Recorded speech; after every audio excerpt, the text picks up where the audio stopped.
I pledge allegiance to the flag of the United States of America and to the republic for which it Recording in stands, one progress. nation, under God, indivisible, with liberty and justice for all. All right, thank you. Next, Madam City Clerk, will you please call the roll? Councilmember Fruin? Here. Councilmember Mohan? Here. Councilmember Wong? Here. Vice Here. Mayor, Vice Mayor Chow? Here. Mayor Moore? Here. Thank you, Madam City Clerk. We are on to consent. Have there been any items pulled from consent? There's only one. Madam City Clerk, has anyone pulled the consent item? I am not seeing any requests. I am not seeing any requests to speak on this item. Okay, thank you. Would council wish to pull the item? I'm not seeing any requests. Hearing no requests for that. Madam City Clerk, are there any public comments for the consent calendar? What comments for the consent calendar? Great, thank you. Do I have a motion to move the consent calendar? Actually, I see one hand raised on virtually. Okay.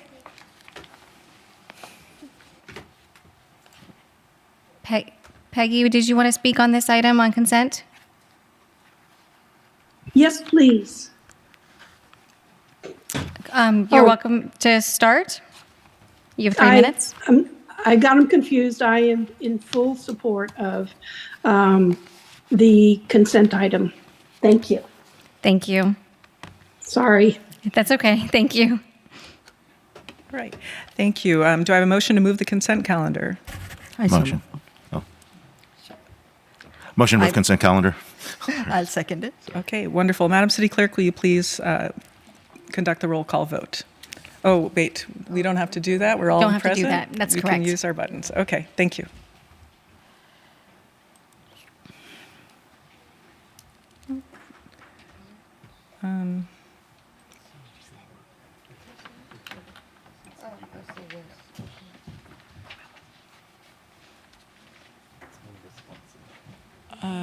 Councilmember Mohan, is yours working? Thank you. What am I supposed to do? It's on the. Oh, there we go. Okay, got it. The motion carries unanimously. All right, thank you. So we have 3 study session items for tonight, and we will begin with item 2, the study session regarding potential November 2026 potential ballot measure on parkland rezoning considerations. Madam City Manager, do we have a presentation for this item or a brief overview? Thank you, Mayor. Before we begin, I just have a very quick update, if I can read that. Please. So, first of all, Happy New Year to everyone. Welcome back. And just a couple of announcements. So first, I'd like to acknowledge an important transition in the clerk's office. As you can see, Lauren Sapudar has been named the acting city clerk as of January 5th. And Lauren has deep expertise in this area. She's ready to take on this role. You'll be seeing her on the dais as you are today. And I also want to thank Kirsten Squarsha. She has served as city clerk for the past many years. And so she will be transitioning full-time as the interim deputy city manager, and I really appreciate her continued commitment to the organization in this extended capacity. Thank you, Lauren and Kirsten. And then secondly, as I introduce this item, as many of you know, last Friday was Christina Alfaro's last day with the city. She served as the Director of Administrative Services. She's taking on a new opportunity with our neighboring town of Los Gatos, and this is an exciting next step for her that's going to allow her to take on a bigger and broader portfolio. And while certainly we'll miss her leadership and institutional knowledge, we are very grateful for her many contributions to the city. On behalf of the organization, I would like to sincerely thank Christina for her service and wish her continued success in the next chapter. At the same time, I'm pleased to introduce our finance manager, Jonathan Orozco, who will be serving as the acting director of administrative services starting this week. Jonathan brings strong expertise and will ensure continuity. He understands the department's work and will do an excellent job in supporting the team. So thank you, and with that, we look forward to a smooth transition and continued progress in this area.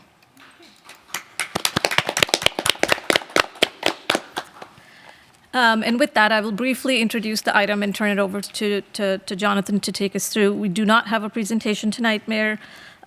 This is a study session to provide, we're asking council to provide direction to staff to look at potential ballot measure for parkland protection, rezoning.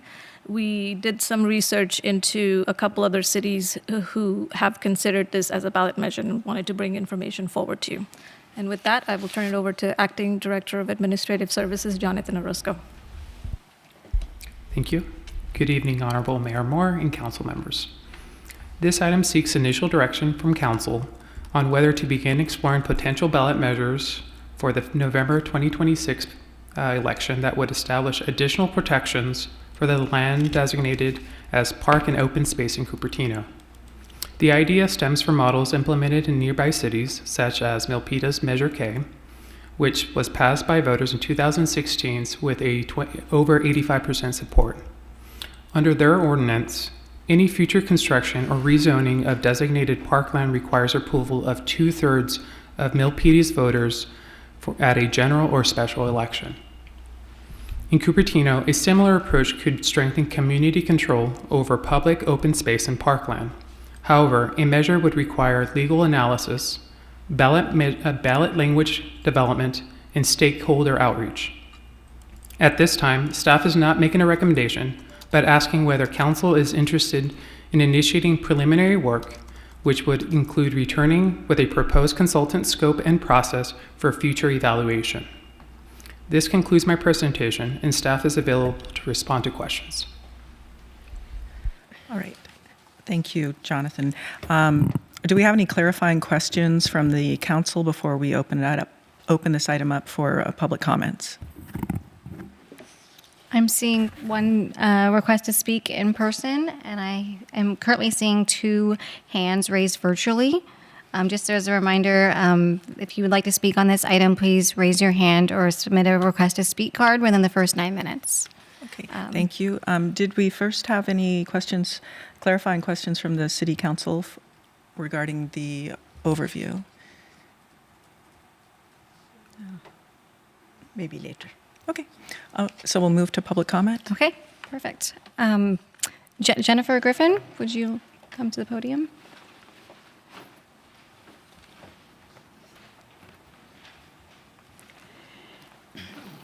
Welcome, Jennifer. Happy New Year, everyone.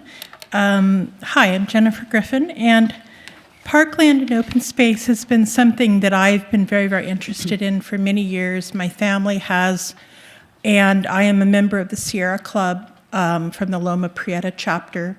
I'm also very, very interested in Mid-Peninsula Regional Open Space and Post, and then also a lot of the parkland in Santa Cruz.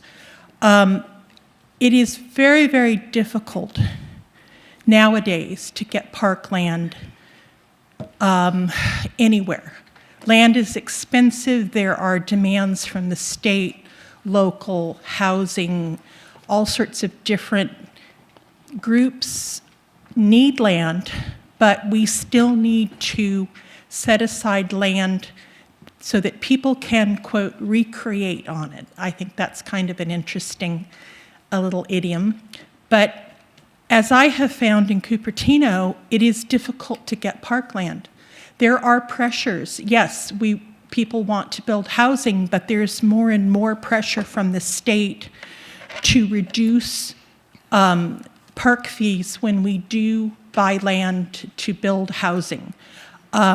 We need to make sure that any parkland and open space that Cupertino has is retained and kept for future generations.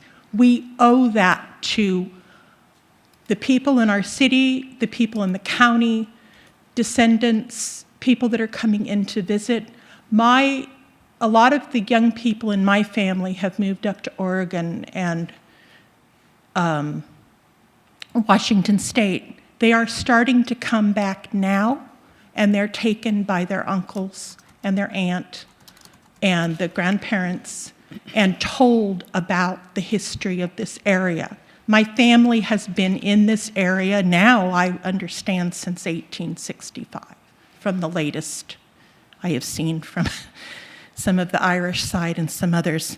But the history is told through how the land is maintained and used by all the generations. And we need to make sure that areas that have history in this state are retained. I have a lot of history in the Gold Rush area. My family has been in Sacramento in the 1860s and 70s. I have relatives that are buried in Old Town Sacramento that I just discovered. Therefore, it is up to us to make sure that there is land that is available and open so that future Californians and other people can come in and use it. Thank you. Thank you, Jennifer. At this time, I'm seeing 2 hands raised virtually. Welcome, Peggy. Thank you. Good evening, Mayor Moore, Vice Mayor Chow, council members, and staff. I support the idea of having a ballot measure to protect our parklands and open spaces. As our city grows, it has and will become denser, but state laws undermine setting aside parkland for our new residents. So what we have now will become more and more precious. Once it's gone, it will not be replaced. I thank you for thinking ahead. Please keep this measure simple so it is easy to understand, but protects this valuable resource for the future generations. And I also would like you to review the parkland zoning before you pass this. Creekside Park, the part of it is zoned BA. I don't know why, but it should be park. It's the big soccer field close to behind the church. And I don't understand why it's not parkland open space. Thank you. Thank you, Peggy. Next up is San R. Welcome, San. Good evening, Mayor Moore, council members. Wishing everyone a happy new year. Peggy took part of my comment. I was going to add that as you look at this, firstly, I'm in support. I would also request you to look at the zoning code BA and include the zoning code BA in this ballot measure. And that would include the Cupertino Sports Center and perhaps other buildings such as parts of the parks that are used as buildings. For example, the Monta Vista Recreation Center has some buildings, the Creekside Park has some buildings, and so does Portal Park and so on. And so please consider looking at zoning codes carefully around the park areas. We want to safeguard not just the park itself, but also the buildings that go with the parks. Specifically, we want to safeguard the Cupertino Sports Center. I want to thank Vice Mayor and Mayor for their votes back then, and for the late Mayor Hungway's votes for saving the Sports Center. But as we know, we almost lost it. And so please take all the measures you can to ensure that without 2/3 voter consent, city properties like the Sports Center, the Senior Center, Quinlan Center, City Hall, Community Hall, or the library cannot be changed in their use. And this is something that needs to go to a ballot. It has to be a 2/3 ballot measure. So thank you for thinking about this, but please expand it to include not just parks, but our city properties as well. And I believe the BA zoning code would cover that. If you would like to send this to the Planning Commission for a study session, happy to see what we could do there, speaking on behalf of myself only as a resident, but I believe that this warrants a zoning code review to make sure that we have properties well protected. And thank you for considering this. Thank you, San. That concludes the request to speak at this time, Mayor. Okay. Thank you, Madam City Clerk. I have a quick question for our city attorney regarding the way the item's agendized and having discussion regarding the BA zoned properties. To the extent the BA zone properties are connected with parkland or being used as parks, it makes sense that it would be available to be discussed under this item. Okay, thank you. Do we have any questions or comments from the council at this time?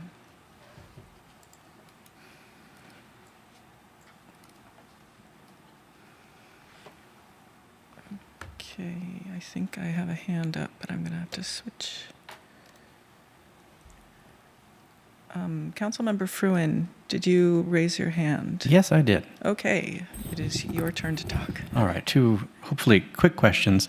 So in clarification, there hasn't been any research already done on what is or isn't allowable, what the government code already prescribes, and with respect to the use of parkland for anything other than parkland, yes? Or for the sale of public land, for that matter. I don't understand the question, Councilman. In other words, there just hasn't been any additional research done other than this is the first time that we're receiving this and we're being told to basically tell you, yes, you should take a look at this, or no, you shouldn't.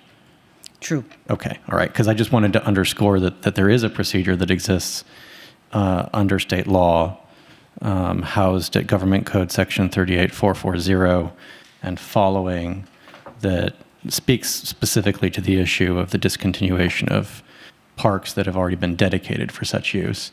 And so I hope that there is some extensive discussion of A, whether this is already preempted by state law and that procedure has to be followed, and then B, whether we would really need to go down this path and it isn't in fact already covered by what state law would require. The other thing I would really like to make sure that we have going into this is some sort of cost estimate on the incremental additional cost of running a ballot initiative, a ballot measure. I'm glad that we're at least talking about this going into a general election where there will already be an election and we're not having to call it on a special basis, but I want to understand what it's going to cost us, especially in light of the fact that there appear to be significant protections already in existence in state law. Thank you. Great question. So I would like to hear some follow-up on that. From what I was seeing is that the city could still sell off its parkland the way the law is written now. So I would like to hear some clarification on that. Councilmember Mohan? Yeah, thank you, Mayor. My question is somewhat related to, I think, what Councilmember Fruin asked. Are there safeguards in place now that will prevent us from selling parkland to other uses? I have to say I haven't researched that question.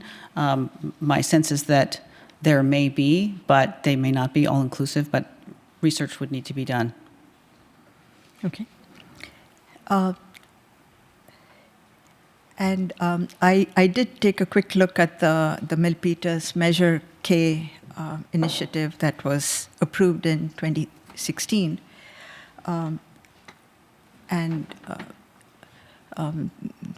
Finance Administrative Services, Acting Administrative Services Director Jonathan Orozco. Are there any similarity? What was the background for that, for the Milpitas initiative? It happened in 2016. Circumstances were different. We didn't have a housing element then. We didn't have pressure to build X number of units then. So I wasn't clear what triggered the Measure K initiative.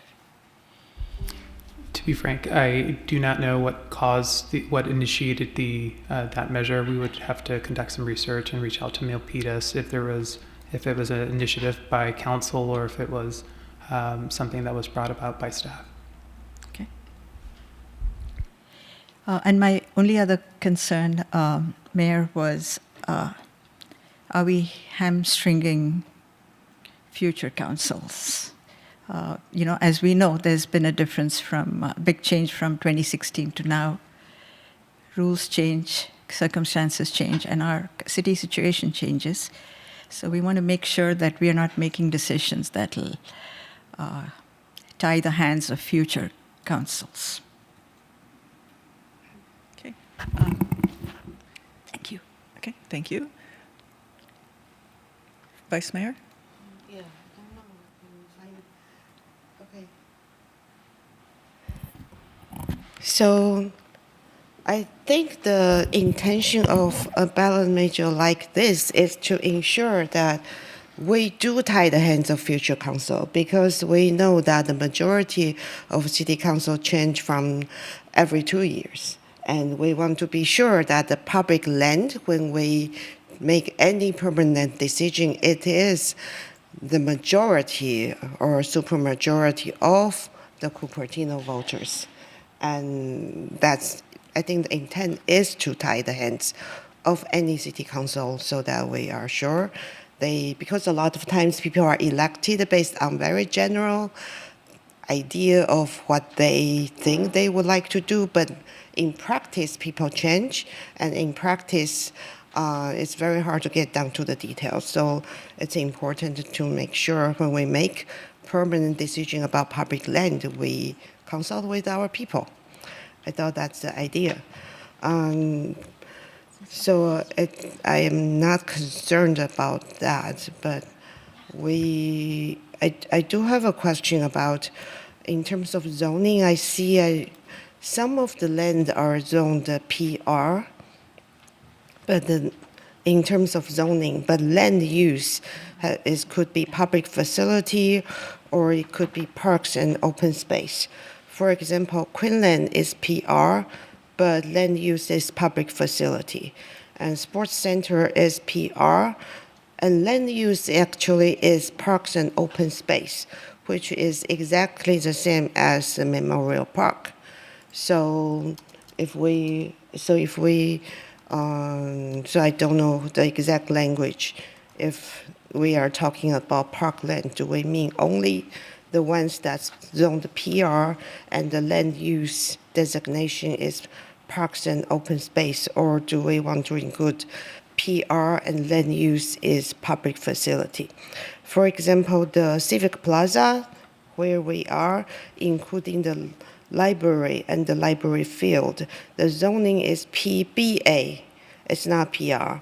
And the land use is public facility. So it's like Quinlan, the land use is public facility, but the zoning is different from Quinlan. So maybe we need to kind of clean up our zoning and land use, or in case we have some kind of major like this.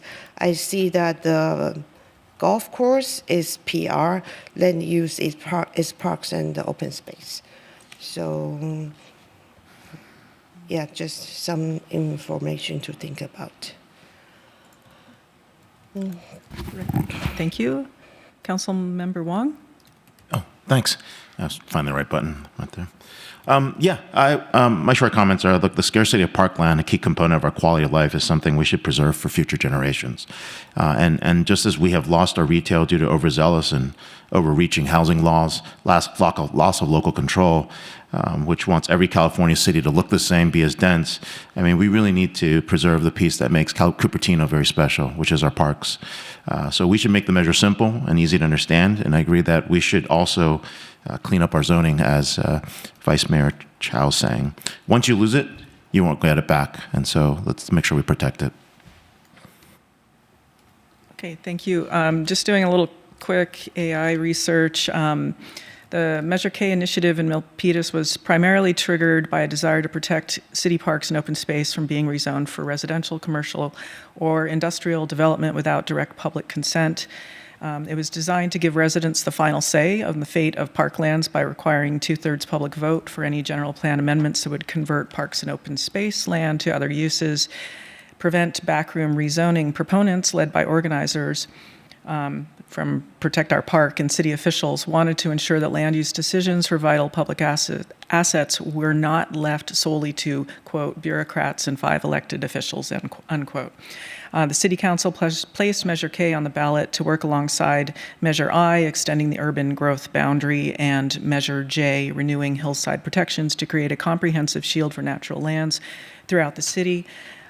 While other measures focused on the eastern foothills, Measure K was aimed at protecting natural lands in other parts of the city, including areas along the Bay Edge.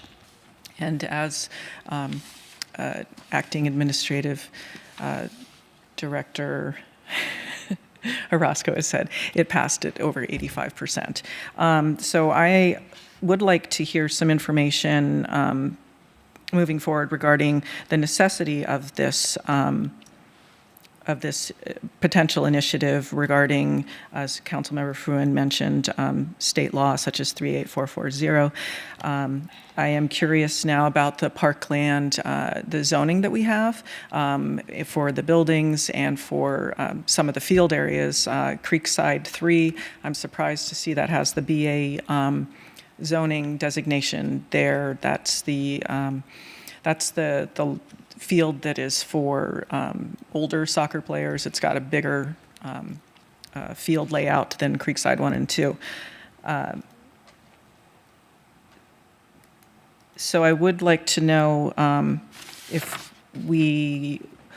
what are the pros and cons if we were to expand this or further define parkland to include some of these other zoning designations, and do we need to also have a separate agenda item at some point where we need to change the zoning of some of our open space areas and possibly buildings like the Monte Vista Recreation Center, if there's some issue there that we need to know about.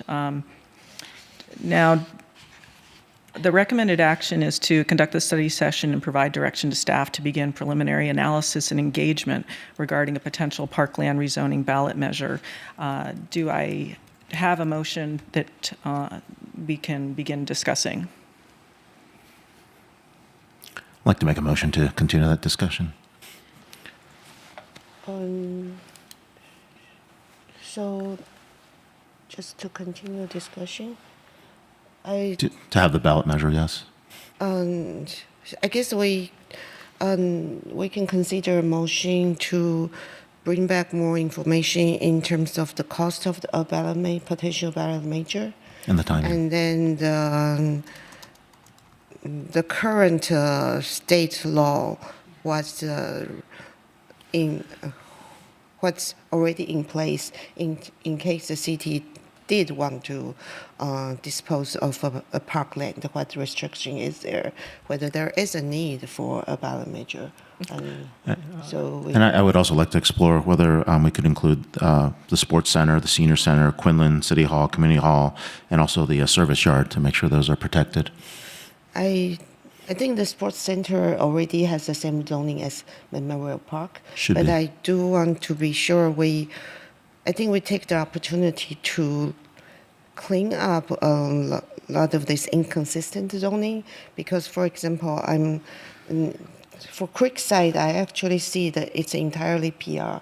I don't know where is the BA, but in case there is, we might want to have a list of how each parcel is zoned. But then I also find out the Ricknott Creek Trail, that's zoned actually R126, even though it's a riparian corridor. I think we want to be very careful with that because anything that's zoned R126 has implication in terms of state law, and those are not really buildable areas. And as we have seen, that someone can open up an R126 have shelters in there. So I think these areas that if we don't intend those to be a residential zoning, that shouldn't be residentially zoned. I think a lot of these are left over of a larger residential zoned area. A portion is built, and then some leftover land still had that zoning. So let me change my motion to explore how we can streamline our zoning to be consistent and also research what will be applicable under state law. Okay. So Pardon me, Councilmember Wong. So are you including the cost, you want a cost analysis? For a ballot measure? Measure. Let's and include that, yes. Timing, okay. And then. Is there a deadline we have to submit the ballot measure by? timing, yeah. The deadline? Cost and timing. Thank you. I believe it's in June. It'll show up on the next agenda item for, you'll see 2024 timing for items to get on the ballot, but I believe it is in June. So 2026 timing will show up by June. So, okay. Okay. So add the cost of a ballot measure, any timelines and deadlines that are required, and anything else there? I would like to see a map reflecting what the vice mayor is mentioning about how things are currently zoned throughout the city for what we consider our parks and open space and our recreation space, like Memorial Park, Quinlan, Sports Center, to make sure that those areas are considered. I don't know if the simplest way of doing this is to basically copy what Milpitas did and say 2/3 vote necessary for parkland rezoning, or if we need to and feel compelled to add in these other structures within the city to protect them, like the sports center is not the same as, say, Wilson Park open space. So if that makes some, if we could add on that we'll get some kind of a map back with the zoning designated for each of these areas. May I just make a quick statement? Since we're in the middle of a study session, I think it's a good time for the council to discuss options and talk about consensus, but I think it would be inappropriate for us to actually take a vote. Okay. Study session. It's not an action item. So we seem to have a majority interested in pursuing, receiving more information about this. If we continue down this road, it looks like we're interested in looking into it. The extent is unclear, if it's just parkland or if we want to add buildings, and then how complicated that would end up being. So is that adequate direction moving forward? So we'd like it to come back? As long as all the council members feel that they've had adequate opportunity to provide their input, yes. Okay. So we'll go out for, I've got two hands raised. Councilmember Wong, your hand is still up. Did you? Okay. And then Councilmember Fruin? Yeah, to the extent that we're talking about, zoning code issues, I'd also be curious to have information back on the impact to things like privately owned, publicly accessible park space, because that is a use that exists in the city and it is increasingly popular in many cities. Okay. Thank you. Councilmember Mohan? I don't know where is the. One last comment, Mayor. While I have no objection to getting more information about all the various parts of this item that we've already discussed, I just want to make sure that I reiterate that I am not seeing any park space that is at risk currently. And I just want to make sure that we are not creating work for the sake of creating work. Thank you. Okay. Thank you. Vice Mayor? Sorry, I still couldn't find the button to request to speak. So, thank you, City Attorney, to reaffirm that we don't take action on study session items. However, I think we do have a practice where we do approve a motion for direction. I think that makes it clear, and also for the member of the public, it's nice to see that in the minute to go back and check, okay, here is a consensus we have. So I don't know whether the mayor has the appetite for that. Well, that was, thank you, Vice Mayor. That was pretty much the road we were going down, but then I'm not clear if providing direction, using a motion is how you would like that to be, or would you just like us to verbally, collect what Councilmember Wong was requesting? I think it's more straightforward if we limit the use of the motion and second and then calling the vote to actual action items, and that there could be a less formal way of getting to the same place where perhaps, Mayor, you articulate what you think you're hearing everybody saying, and then you could ask generally if any of the council members agree or disagree, and we can keep notes about the responses and go from there. Okay. Mayor. Yes. So, but the thing is, it will not be recorded in the meeting minutes.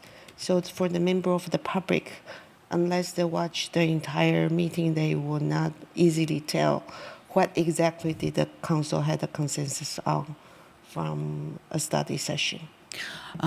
That does make sense to me, Vice Mayor. So I would suggest if the council would like to create that kind of a procedure for a study session, that we have a process for creating that procedure that would be easily defensible and very clear for the public about when we're taking action and voting in a study session and when we're not. Through the mayor. Please, Councilmember Wong. So how do we note something in the minutes or in the record to the city clerk if we want to just make a notion that this is the request that was made without having to do a formal motion? Is there a mechanism today to do that?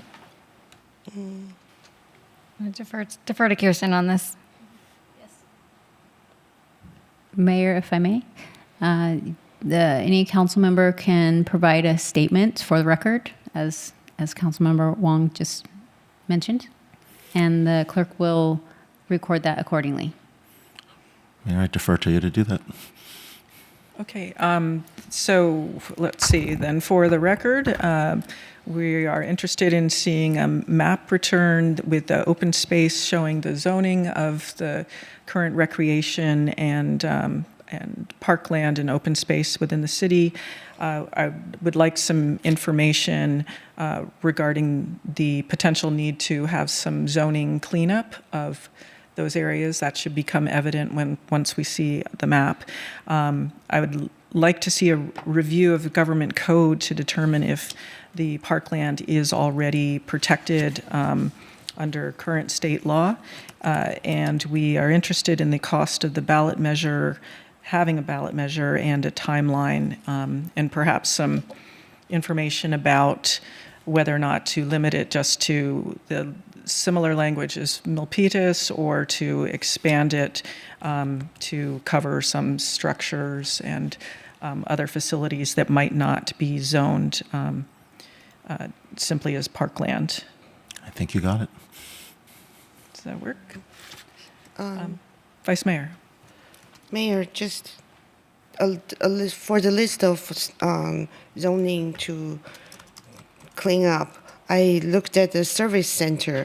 It's currently zoned a PBQ, mini store, but the land use is industrial/residential, which is a little odd.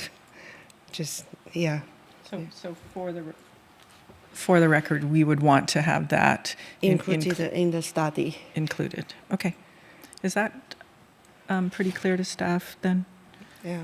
Okay. So with that, we have completed this agenda item then? Okay, very good. All right, next we move on to item 3. This is a study session regarding various revenue tax options. And the recommended action is to conduct the study session and provide direction to staff to begin preliminary analysis regarding budgetary need for and timeline of potential revenue generating ballot measures and return to City Council with recommended next steps. Madam City Manager, do we have a presentation for this item or a brief overview? Thank you, Mayor. Again, no presentation. This was an item that Council had expressed an interest in revisiting. We brought the revenue tax measures to Council in late 2023, early 24. So there was just this, general interest in looking at these again, revisiting them, considering, what revenue generation ballot measures could be explored at this time, given information we have on some of the upcoming expenses that the city will be facing. And the presentation that was brought to Council in 23 is attached as with the agenda, if that needs to be referred to. and I will turn it over to our acting administrative service director, Jonathan Orozco, to walk us through this item. Thank you. Good evening, Honorable Mayor Moore and council members. This item revisits a conversation first started in December of 2023 when staff presented a range of revenue-generating options to address the city's long-term structural budget outlook. Those options included a transaction and use tax, adjustments to the transient occupancy tax, a parcel tax, and a business license tax modernization. At that meeting, council directed staff to pause polling and engage business community and return at a later date. In February 2024, council accepted the recommendation to hold off on the 2024 ballot measure, recognizing that additional time, outreach, and clearer priorities would be needed before moving forward. Staff is now bringing this item back for your consideration because of the anticipated increase in the cost of the city's contract with Santa Clara County Sheriff's Office, beginning in fiscal year 26-27. While the exact amount is still unknown, the projected fiscal impact will be substantial. A 10% increase in the contract would cost the city an additional $1.9 million per year, which means a 20% increase would equate to $3.8 million, and a 40% increase would equate to $7.6 million annually. These increases will introduce a structural deficit, and staff believes it's prudent planning now for a possible revenue measure in November 2026. In addition to prior year's options, we've noted that the city's existing user or utility user tax is set to sunset in fiscal year 2030-2031. While a renewal wouldn't generate near-term revenue, placing a measure on the 2026 or the 2028 ballot could ensure continuity in the revenue source. If council is interested in moving forward, staff would return with an updated revenue projections, a scope of work for polling and outreach, an estimated cost for both the consultant and the county election process. This concludes my presentation, and staff is available to respond to questions. Okay. Do I have any clarifying questions of staff? And thank you very much, Acting Administrative Services Director Orozco. I see a hand raised from Councilmember Wong. Thank you. That's a mouthful to say, but Jonathan, I would ask a question is, can we propose other types of taxes such as transit network congestion taxes or taxi charges as well in this proposal, or are we limited to the ones that were presented in the presentation? We can look into those additional options when we return to council. Okay. And if you do return to council, can we also look at other measures that other jurisdictions are using to not directly tax residents, but to tax folks that are passing through, kind of like the way not the telecom taxes, but the pass-throughs like the TOTs that we have today? Transient occupancy tax, yes. That is one of the options that are there. It's on there, but there are others like that as well that we can... Yeah, we can explore those. If you can provide more specific options, there's additional options that we've started exploring, which would include like a ride share tax, yes, or possibly a vacancy tax. But again, that would require council direction if that's something that council would like to pursue. Got it. I'm hoping to find other means to tax not our residents directly, but to tax people that are passing through. So thank you. Councilmember Mohan? Thank you, Mayor. I had a question about the utility users tax that expires in 2030. Is there an advantage to going before the voters in 2026 as opposed to 2028? No advantage in 2026 other than securing a more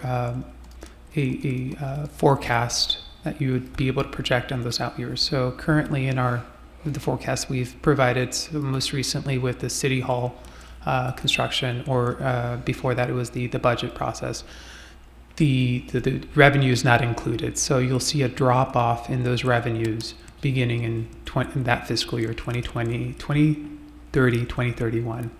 And so it helps with those out years, but it doesn't have, like it stated earlier, it doesn't have an immediate effect on the structural deficit.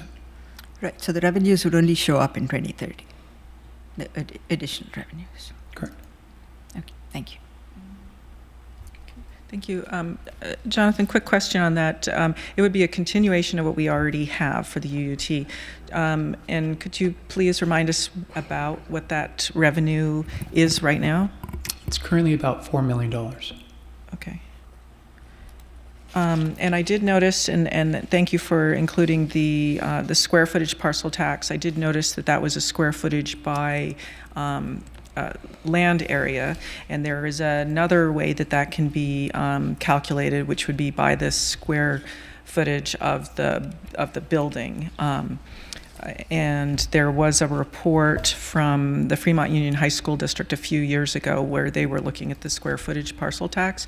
They chose not to use that, but they did point out that it was the fairer tax. So this was one, particularly with the school districts, that people notice that if you have an apartment building that is having $250 parcel tax, it's for a building that can have 200 units and many, many families versus a single family home would have $250 be charged to it for the parcel tax. And if someone owns that home for 30, 40 years, they might raise their children and they're still paying this. Whereas this apartment, we do have a number of people that, particularly for the school districts, we have a number of people who come here for the school districts, and when their children have aged out, they move to an area that is less expensive.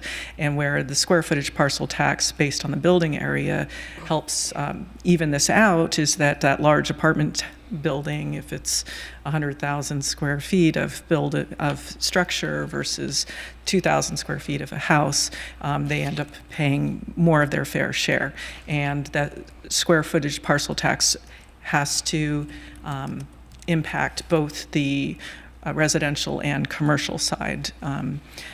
And I do believe that really the cause of this discussion is, and perhaps the city manager can clarify this, it is the sheriff's contract, and I was wondering when we can hear some more about what's changed.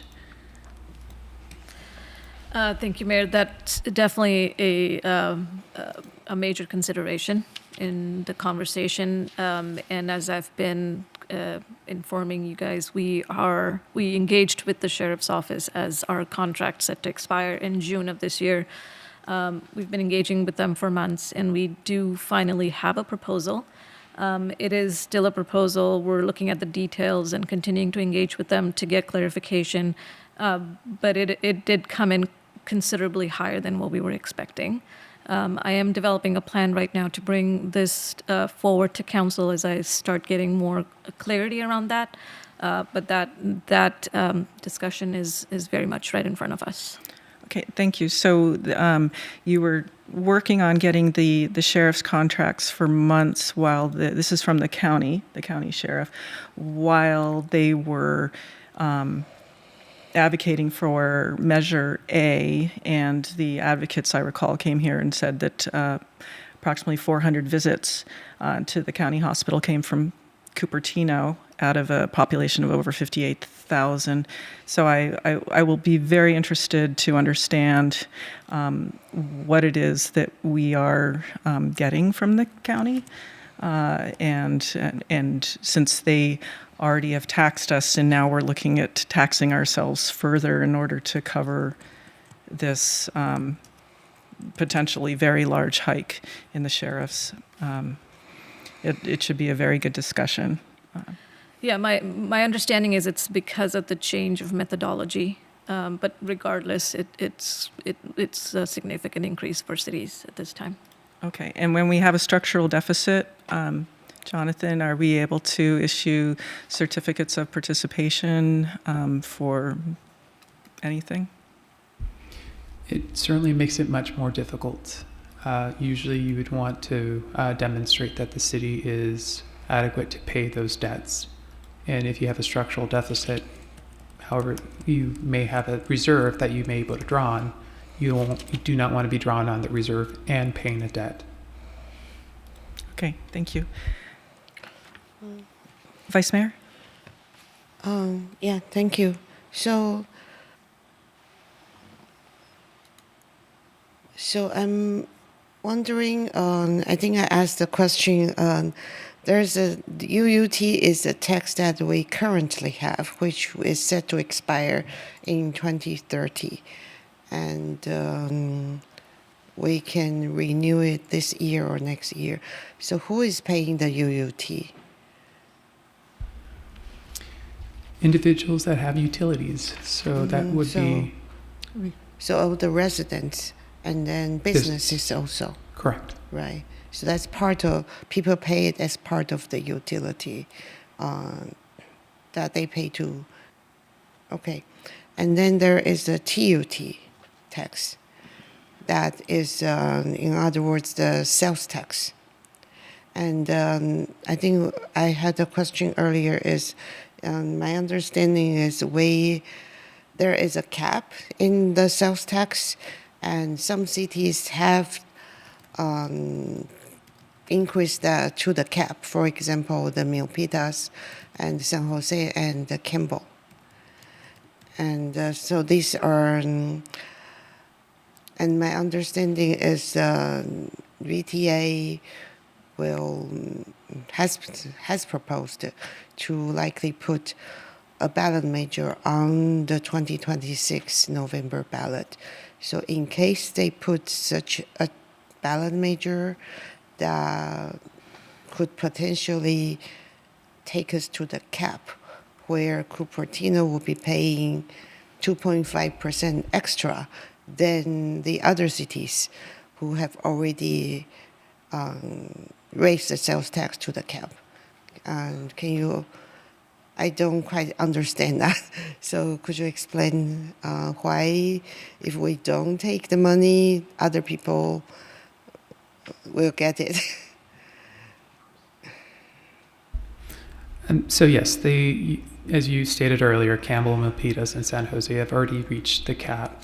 And so should VTA have a ballot measure forward to capture that quarter cent, so 0.25%, the city would not have access to that, and VTA would, the city would continue to, or residents and businesses would pay that regardless. However, the money or the taxes would go to VTA, and it would be up to them to administer that.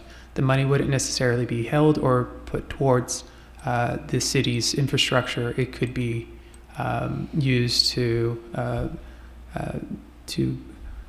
improve the highways outside of the city. So there is no desire, or there's no necessarily a correlation with the taxes collected and the use to, or that those funds being retained within the city or used for the city.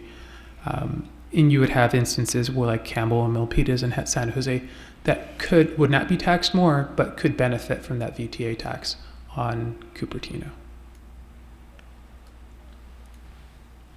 Does that answer your question? So I think we have been talking about this for a few years, and we don't want to increase tax, so we have been postponing this. So, but that means in case VTA does pass a measure, San Jose won't be paying more, but we will be paying that quarter cent extra for all the sales tax, but might be used to build some transportation infrastructure in San Jose. That is correct. Okay. Thank you. And another thing is, we were talking about what other possible revenue tax. I think San Jose has a real estate transaction tax, and Mountain View has passed a measure, I think, last year for something similar, for a property that's over a certain size, or transaction that's over a certain size, they would tax that. So, but I heard from someone this is only possible if for charter cities. I want to confirm, is that something we might consider or not? I'm unfamiliar with that. We would need to look into that and get back to you. Okay. I'm not sure who to direct this question to, but we have a very large project that is moving forward. About 2,700 units would generate over 5,400 residents. How is that, would anyone happen to know how that particular project would be funding the sheriffs, or is that something that the community would need to provide more sheriffs for, since there's no development agreement for that, and for these, for any of the projects that we have coming through? Mayor, I can tell you right now there's no definite plan. Obviously, as you mentioned, there's no development agreement in place. However, some of these conversations we can have with the developers. We're also trying to estimate right now on what the revenue might be for some of the projects that are coming online and how that might help. But in terms of the sheriff services, there's nothing concrete in place right now. So we'll have those discussions if we can. Okay, so someone can correct me, but it seems as though you would, one way you could do a guesstimation for your property tax, there would be, you could look at the Apple campus and the assessed value there. So you can take, say, $3 billion, multiply it by 0.01, and then our share back to the city is 7%. And then you get something in the low millions back to the city. And the preferred ratio of sheriffs to 1,000 residents is like 1 to 1.5. So you would need, maybe perhaps five or six sheriffs. You might want a substation at that location because there's going to be so many individuals plus the office component. I'm just wondering, we should probably on the back of a napkin have some kind of guesstimate of what additional sheriffs' responsibilities and costs that we're going to be incurring because of this very large development that is not contributing towards public safety. It's going to be an issue. And I'll correct myself there. Their property tax will contribute to the fire, county fire, but it will not be contributing directly to the sheriffs. There's no direct sheriff fee that's associated with this development, and I think we need to be very concerned about that. So, any other hands raised? And we're going to. Councilmember Mohan and then Councilmember Wong.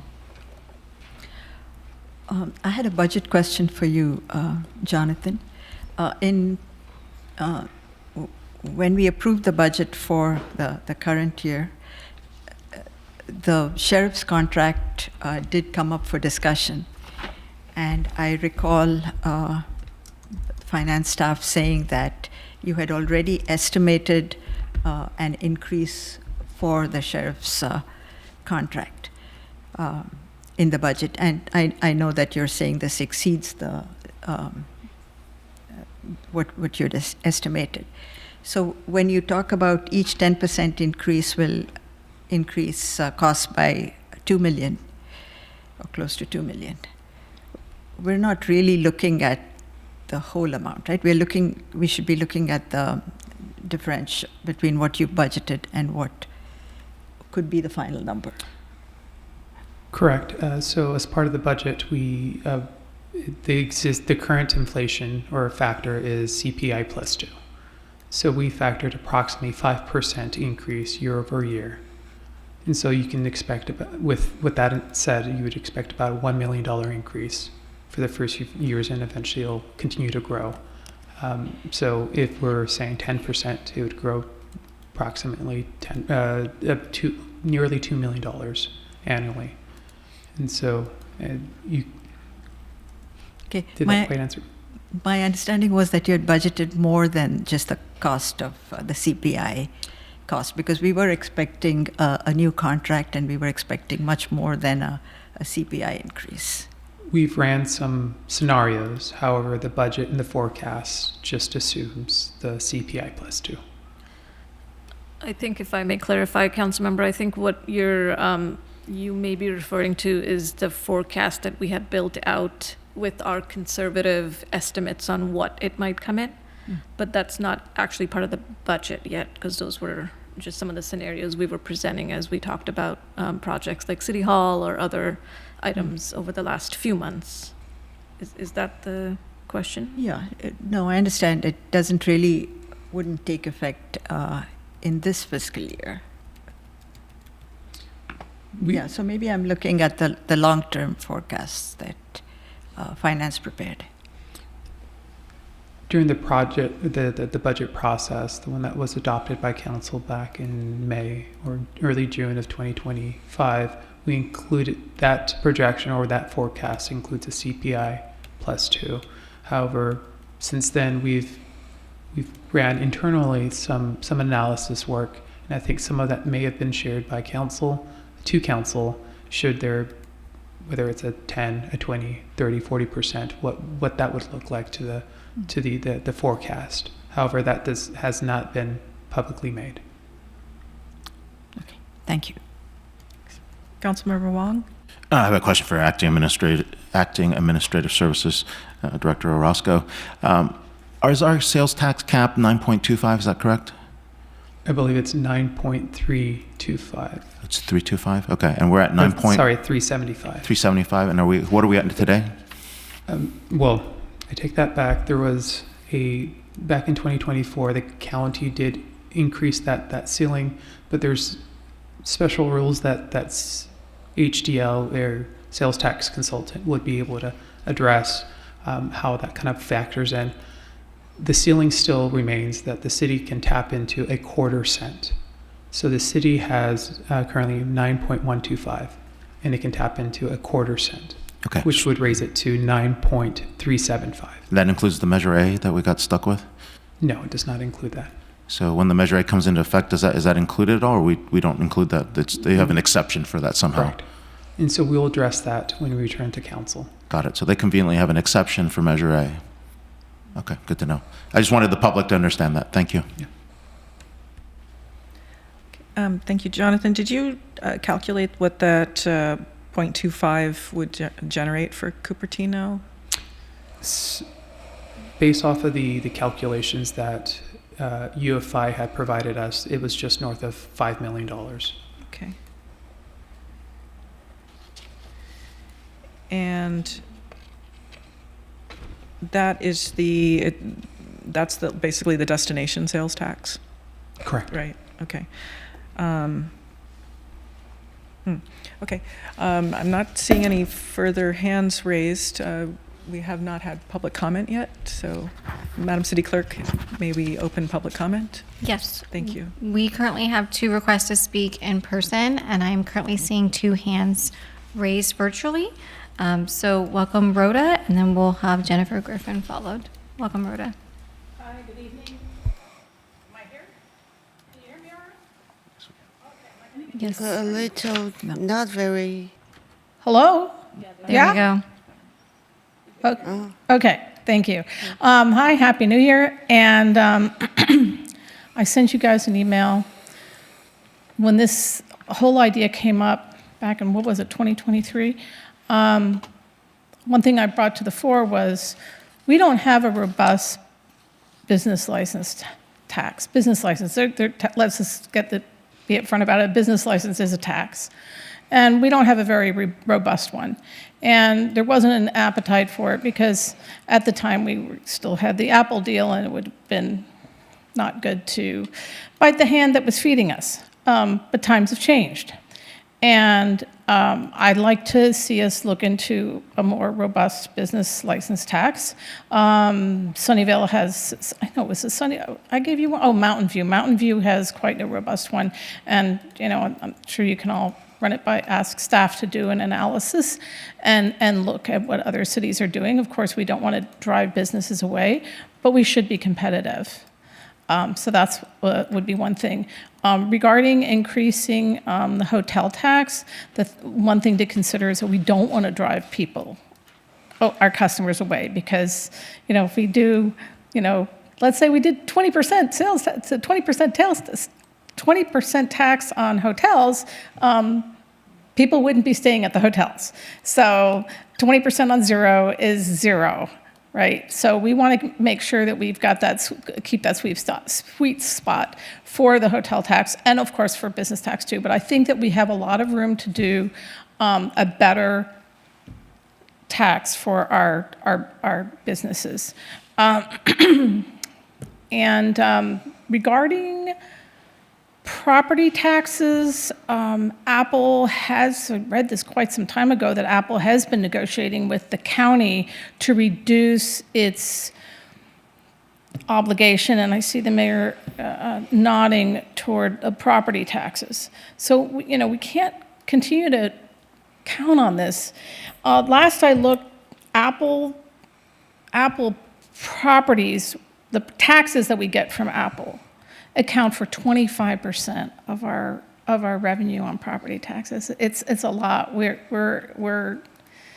have a big dependency on the taxes that we get from them. Lastly, I'd really like to look at what we can do to tighten our purse strings a little bit. And I do again. By the way, the 0.25%. One thing that it does make it good is that is a use tax, which Mayor alluded to, and that would be, I'm not too happy about taxes, but it would certainly we're looking at $5 million, so that's cool. Thank you, Rhoda. Next up, we have Jennifer Griffin. Welcome, Jennifer.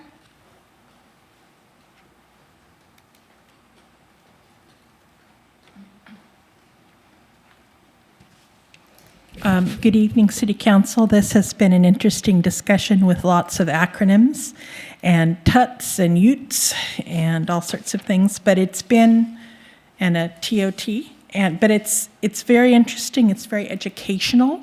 I think that the public needs to wake up and pay attention to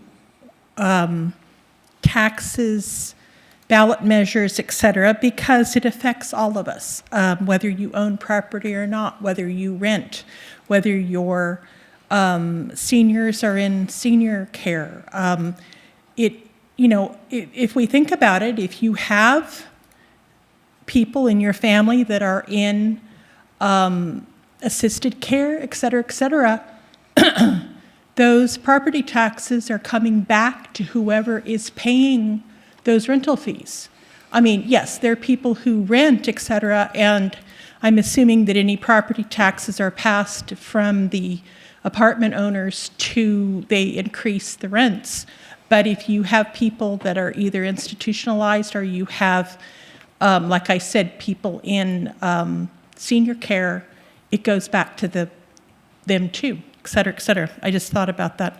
I'm going to throw this in. I'm glad that we talked about the police services, et cetera, Cupertino contracts with the sheriff's department, as we know, as some other cities do. Other cities have their own police department. But yes, with the Valco project, we're going to wind up with potentially 2,400 new residents when it's built out. And if we have the 6 SB 330s go to fruition, that's another 1,000 people. It adds up. That's 3,400 new people in Cupertino. That means that we need new police services in Cupertino. Yes, I don't know how many police people that would involve, but it is an added expense. It's something that happens when you have new residents move into Cupertino. They have cars, they have bikes, they have children, they take the bus. You're going to need new traffic controls. You have to have sheriffs coming out in cars, motorcycles, et cetera. monitoring everything. If you were not aware, the Mary Kitchen site, which is right near Bollinger and Stevens Creek Boulevard, South Piazza Boulevard, is going to be a 7-story high-rise. It is a builder's remedy. They're going to have over 250 apartments there. That is another load. Now, San Jose has its own police department, but those people are going to be having to get new police services. Thank you. Thank you, Jennifer. We'll move to the request to speak virtually. We have 2 hands raised. San R, welcome, San. Good evening, Mayor Moore and council members. We do not have a revenue problem, we have a spending problem.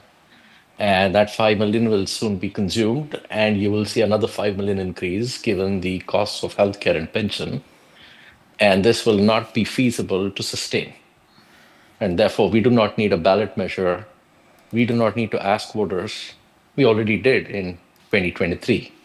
I'd like you to look at the written comments from Feb 2024, I believe, when this item was discussed at council. Cupertino Voice submitted a survey of verified voters. I believe we had over 300 responses, and there was an overwhelming response against any form of tax by registered and verified Cupertino voters. It's a survey methodology that the city staff need to learn how to use and perhaps adopt it, because that will save you from expensive experiments like these. Residents are overburdened with taxes. We have an economy that is shedding jobs due to AI, and this is not the time to impose more taxes on residents just because there's a little room to the maximum limit that you can go up to. I keep hearing that coming up over and over again, that we have this little room and we better take it before someone else does. And that is the wrong approach to this. We have a spending problem. Our population has stayed flat from 2015, 2016 to now. Our total budget has gone up nearly 33 million from when we were the same number 10 years ago. And we cannot afford it. We need to start shedding non-essential headcount. We do not need non-essential headcount. We need to replace it with contract headcount if needed, so that we can reduce the cost of healthcare and pensions. A big part of our expense is healthcare and pensions, and that can be reduced immediately if you replace contract. You replace employees with contract. You can do the humane thing, maybe retain them for the role if needed, but let us shed the cost of healthcare and pension. Likewise, if there are smaller cities that use contract workforce on demand for functions like transportation, maybe that's what we need to do. Not every city may have a dedicated transportation department. Maybe that's where we go. Maybe we eliminate the transportation department so that we stop these bike lane experiments. And instead, we hire contractors that will solely manage traffic management. Thank you for cutting spending. The ballot measure will be opposed. The ballot measure will be defeated. I draw your attention to the last time CUSD tried to do a ballot measure and failed. And this will repeat again with Cupertino. We have a spending problem. Thank you. Thank you, San. Next, we have Peggy Griffin. Welcome, Peggy. Good evening, Mayor Moore, Vice Mayor Chow, council members and staff. Before thinking about raising taxes, please find out where all the money has gone and where the city can plug the holes. People are struggling just to keep up now. Many fear that they lose their jobs, or a family member or friend may lose their job, making it even more difficult to survive and stay in our homes. People will not approve a tax increase if they feel public money is currently being wasted. I don't know what kind of financial audit is needed to go through department by department and identify where money can be saved. An outside person can come and review finances quickly. I'm sure each department and our finance department would welcome getting help identifying costs that could eliminate without laying off. As far as the sheriff, if this is a new sheriff's contract and it's increasing significantly, how is it justified? Is there a breakdown? We just approved a license plate reader and they are being used to help them. Why don't we get a break? Are there things in the city that the city can do to reduce the contract? Are we subsidizing other areas unnecessarily? Please, ask for other ideas. People have mentioned that we can add possibly an interstructural fee that would cover sheriffs. Can we do that on developments such as Valco? Property tax. I have heard that we are not getting our fair share. Is there something we can do to get our fair share? Vacancy tax. There are many houses. There's one on our street that was vacant for 3 years. Nobody was there. Weeds were growing. Can we start a vacancy tax? A rideshare tax, TOT tax. I just look at the expenditures and see how you can do it without impacting the residents. Thank you. Thank you, Peggy. Mayor, that concludes the request to speak. Thank you, Madam City Clerk. I also want to mention when we were talking about the sheriffs that there is a lease that's going to be coming due in about 4 years, I believe, and there will be a need for potentially another facility for them. With regards to the budgetary need request, that was something that was essentially baked into the recommended action to make sure that we don't entertain this question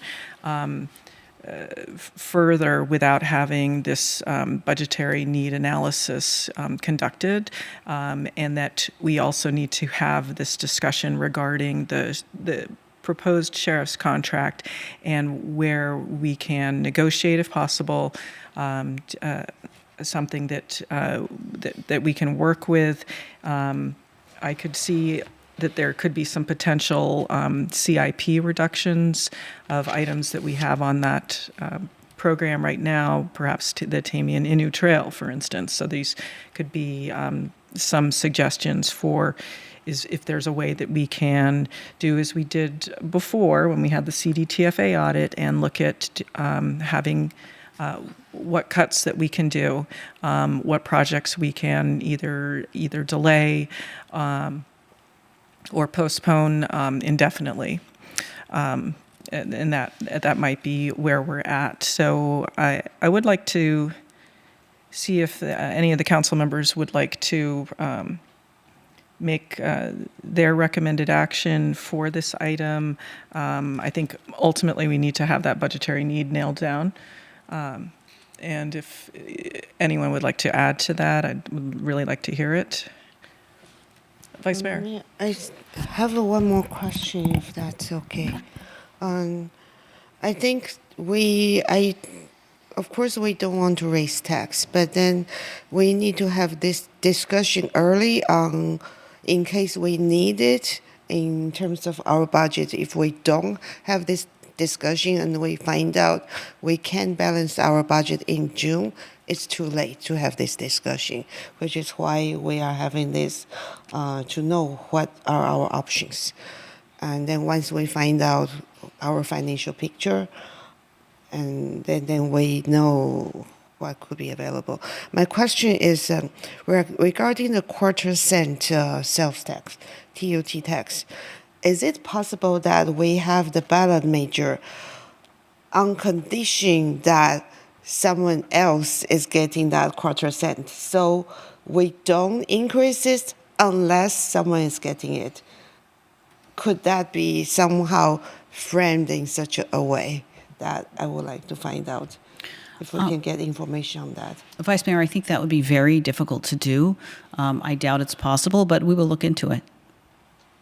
That might be easier to pass. It's like, right? A quick question to staff on this. So there is a cap, but how stable is that cap? Can't the county or, who has the ability to go and just raise it? I don't know who determines that cap? I think perhaps Councilmember Fruin knows, but my expectation is it's not something that is easily changed. It probably requires, either the vote of the electorate or the vote of a legislative body. Okay, and then the second part to that question would be, so what if the transportation, I think it's going to be a tax, half cent. What if that shows up on the ballot and say we have our 0.25? How would those work if they both were on the ballot at the same time? There's a state agency, I don't recall the name of that agency, but they approve ballot measures that include taxes. And if two measures, competing measures, if they allow for that, I'm not sure if they do or not, but if they do and they both pass, then I believe the state would have a mechanism for deciding, probably not arbitrary, a clear mechanism about which tax takes priority or something like that. But I don't know. This is just me surmising. I haven't researched that question. Okay, so that could be part of our on-the-record direction, would be that we would want to know about the cap, what happens if there's a competing cap, and how can that cap be raised? Because we wouldn't want to tax ourselves and then watch it get raised and then they go and grab even more from us than has already happened. And then the second part on the record would be the budgetary needs analysis.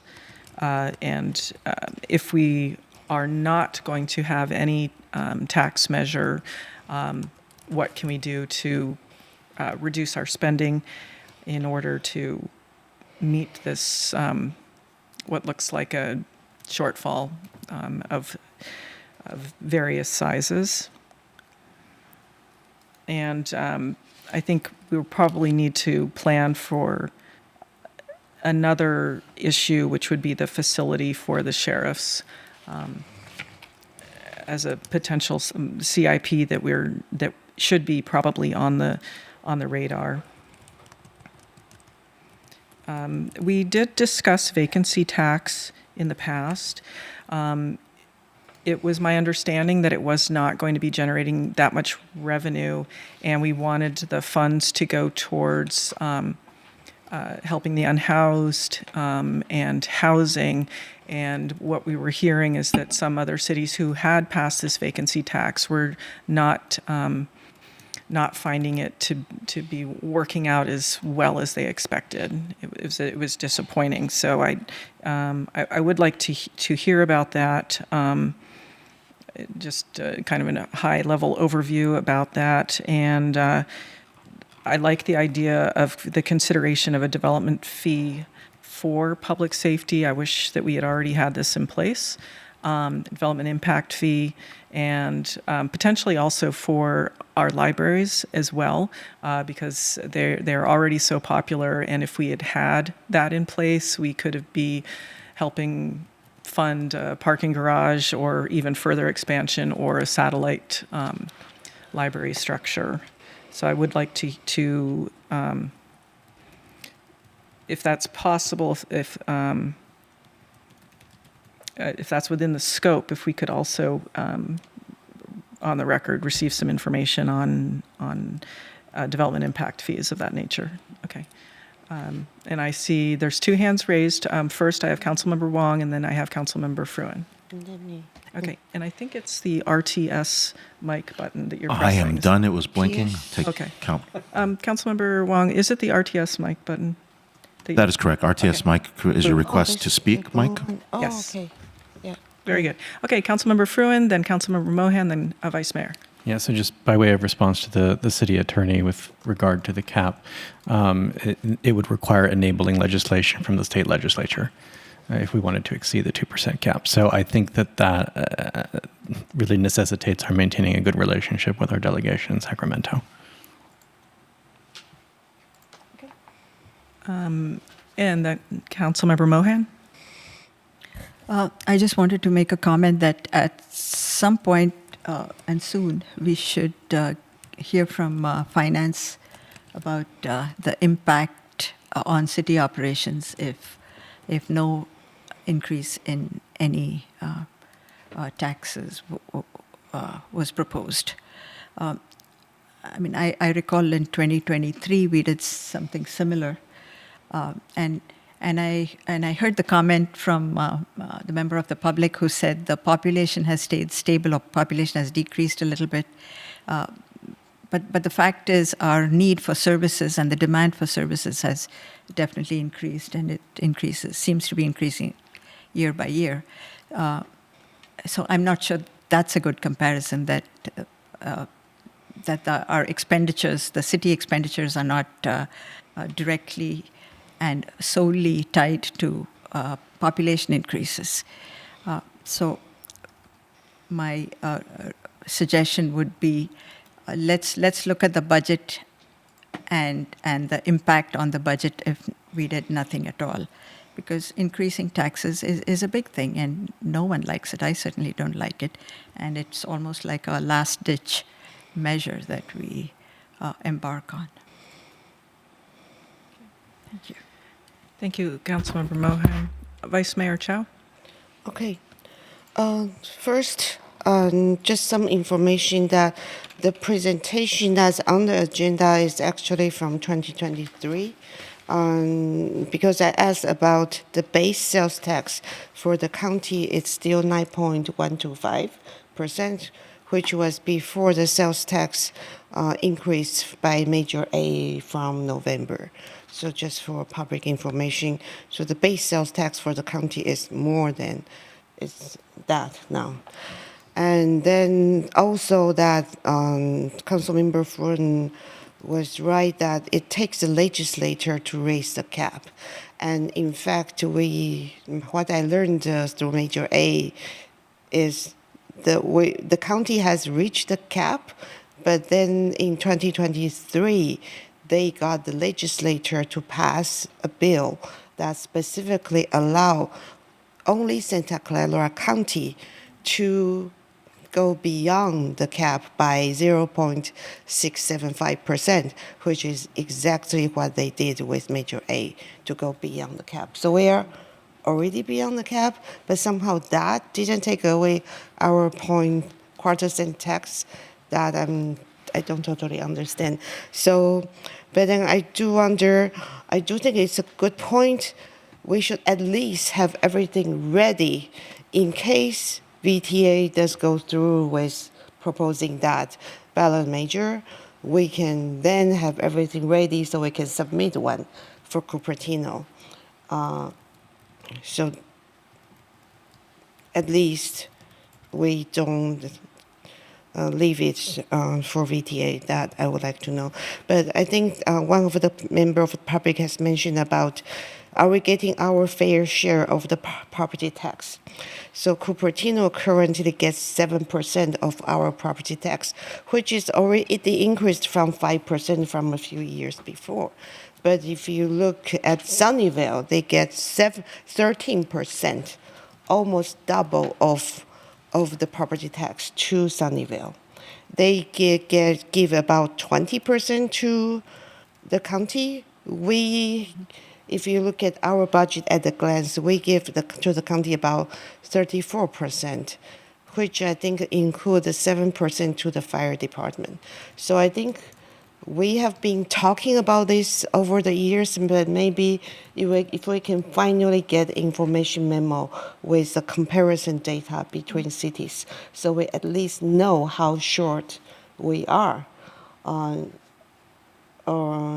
in terms of property tax we get, and then perhaps we can use this to argue to plead to the county to give us more resources, since we are probably contributing more to the county, even if changing the property tax percentage is not likely. But I would like to know what it would take to change this percentage so it's fair to us. And then should we consider the ride share tax? I'm not sure. Is that something practical to consider? but people do use a lot more rideshare now. I think it's up to council to provide direction for staff to look into if it would be practical for Cupertino or not. We haven't done a whole lot of deep dive into any of these, but if that can be included in the direction for us to look into how that might work, we can bring it forward next time when we talk about. Could we maybe use that potential rideshare tax to subsidize our hopper program, for example? Which I think when we piloted that, we know we are subsidizing it heavily, but we do need to have a plan to make it sustainable if we want to keep it. So that might be part of the plan. We can certainly bring back information on how any of these taxes might function.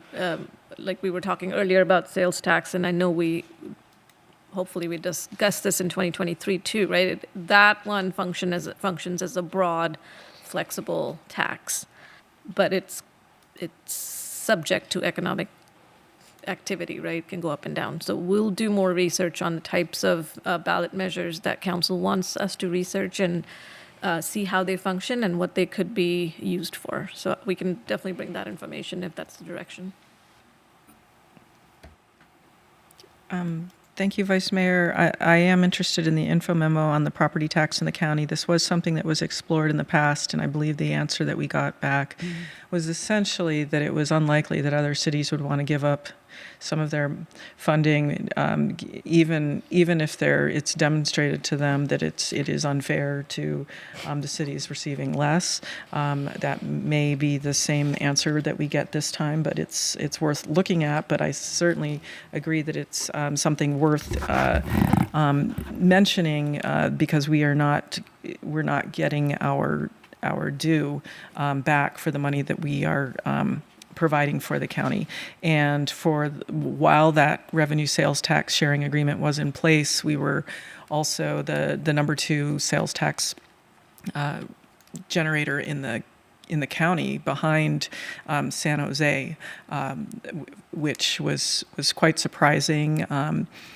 Numerically, we gave a lot of money because of that to the 2016 Measure B, which VTA was benefiting from. We helped, basically fill the coffers there. I see Councilmember Fruin, you have your hand raised. Yeah, more a general series of comments. I think that the overwhelming sentiment broadly is that people are likely to be opposed to any kind of a tax increase. I do think it's interesting to look at the potential for, the ride share tax just because it's a unique space. But I certainly want to echo what the city manager has mentioned about it being rather volatile. It's definitely, much like TOT, really requires that we have a vigorous economy at the time where that people are using the service in order to make it valuable. So I do think that we're going to run into very significant headwinds if anything were to be placed on the ballot. And I think in particular that 2026 is probably an especially bad year. That is just my view of the sentiment of the area in general. There was a comment raised earlier about CUSD and its proposed parcel tax, which failed, and that was with the clear knowledge that there would be schools that would close as a consequence, and yet, irrespective of that, the city of Cupertino voted against it. So I think that we need to be rather circumspect about what the likelihood of the passage is of any sales tax or other revenue measure that we might put on the ballot. I do think that it is worth at least looking at what the appetite might be of the public to support renewal of the user utility tax, because renewals of taxes are generally speaking considerably easier to get passed than a new tax. And it would be good to at least see if there is an appetite for that so that we're not doing it at the last minute in 2028 or in 2030.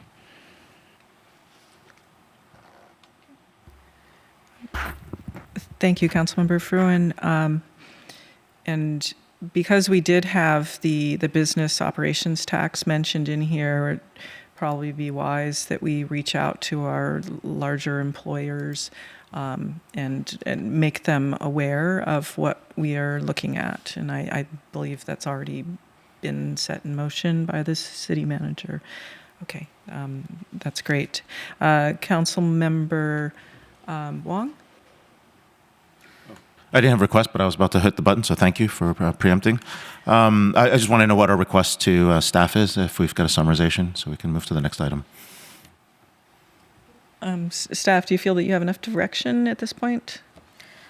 It's a little bit broad at this time. It's, to me, it sounds like council would like us to explore what ballot measures could work for Cupertino and potentially the revenue that we may generate, and what other next steps we can bring that forward. But there's nothing in particular that jumped out in terms of which ballot measure to explore.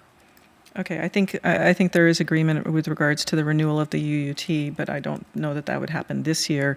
I think for this year, I mean, you could be looking at the quarter cent, and to that point, it was a 5/8 cent increase from Measure A, so that was 0.625.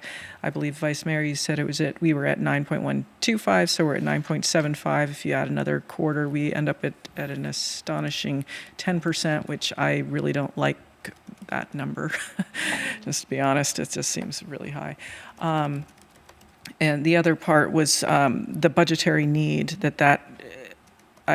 we simply can't put something on the ballot without having proof to the public that this is really necessary.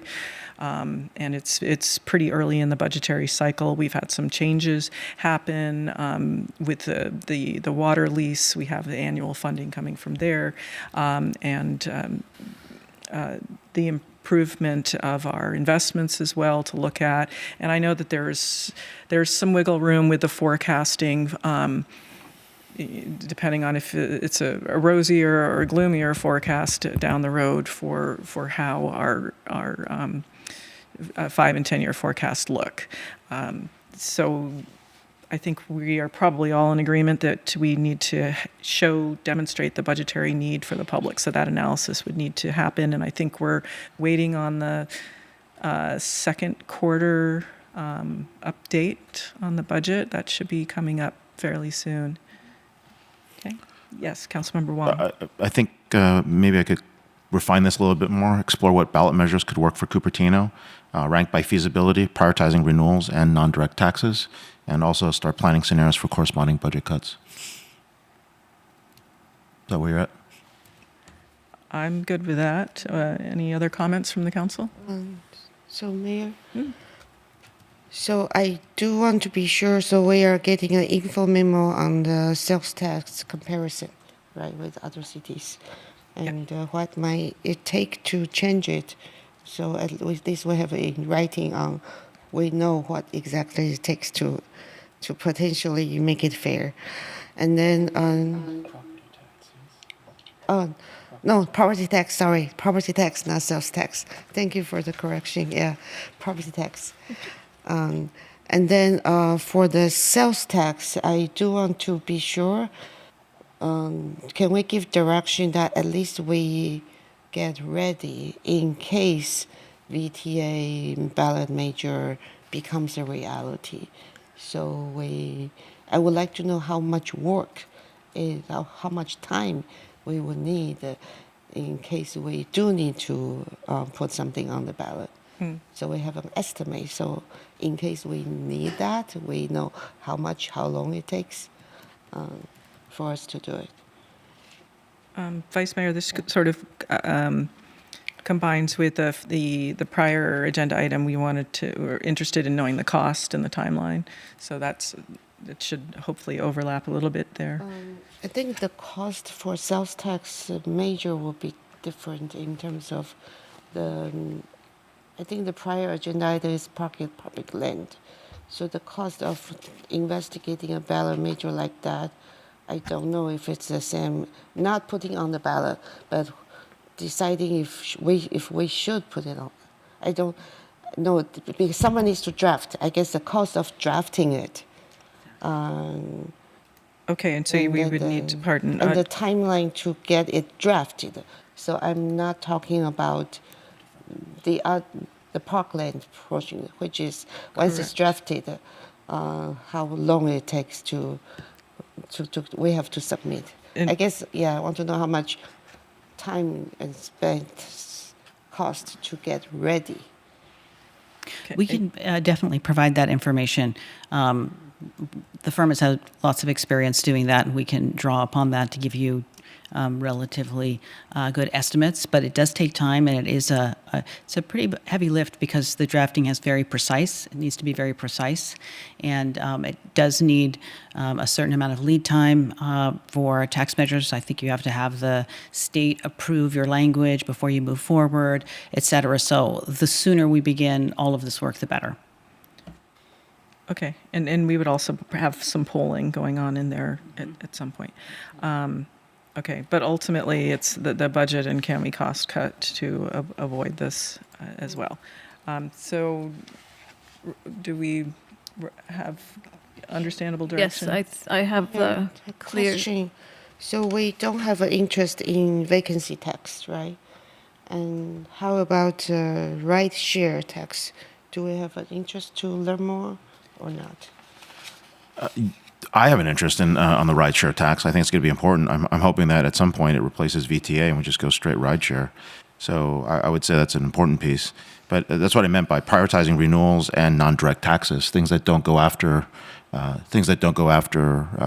residents directly, right? That's right. That's why sorry. That's what you mean by people passing over. Yeah, they're bypassed. It's not something that directly affects you. People are on the way in here. It's not something like that's related to your property. It's not something that can increase your sales tax directly. So anything. That's why the hotel tax is awesome, right? That's why rental car taxes are awesome. That's why rideshare taxes are awesome because they don't really directly impact your people. So I was looking at indirect taxes like that.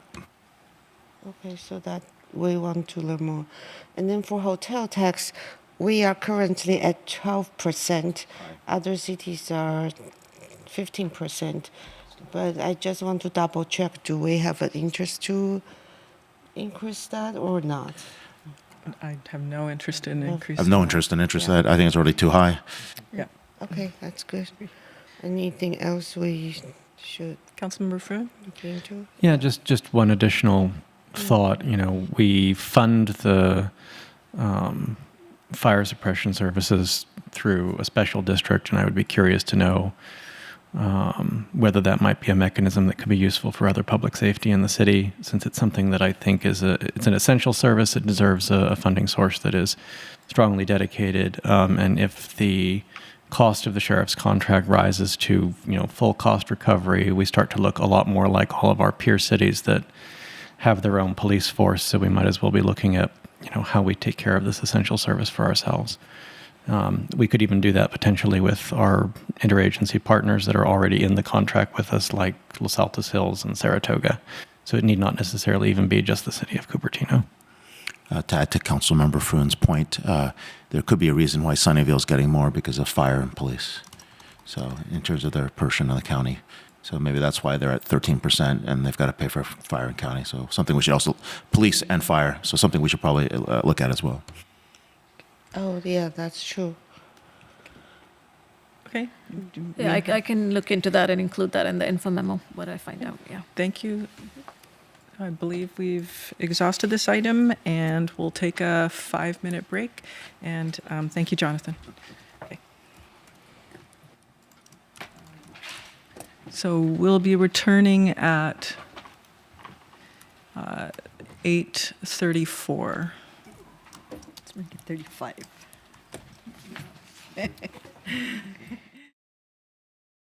On to item 4. This is a study session to consider possible updates to the city's practices pertaining to its advisory bodies, including its commissions and committees. The recommended action is to consider and discuss options for updating the city's practices pertaining to its advisory bodies, including increasing community participation via extended nepotism restrictions, 2, filling vacancies and appointing alternates, 3, updating attendance requirements, 4, recognizing commissioner autonomy, and 5, considering the unique characteristics of committees as compared to commissions, including the Economic Development Committee and the Audit Committee. Madam City Manager, do we have a presentation for this item or a brief overview? Mayor, we do have a brief presentation that City Attorney Floyd Andrews will run through, so I'm going to turn it over to her. Thank you very much. If video could put my computer up on the screen.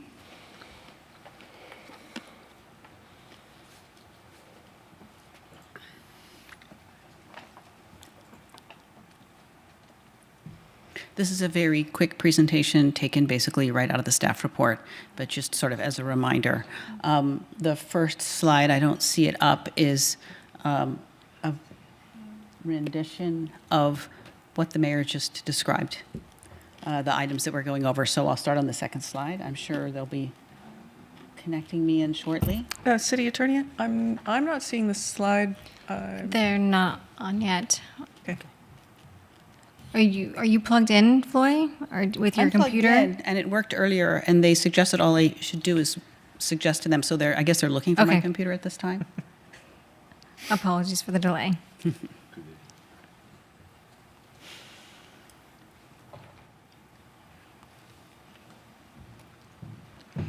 It was Did you make sure it's plugged in all the way? Let's see. It's been plugged in. I could just walk through it.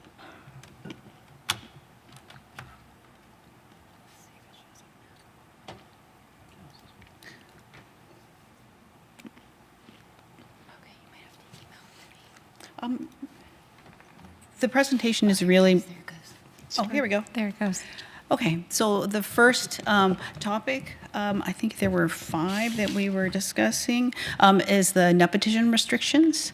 And currently, the municipal code and the council procedures restrict appointments to commissions of family members of city employees, of 2 members of the same family on any city advisory body, and family members residing in the same household as a council member.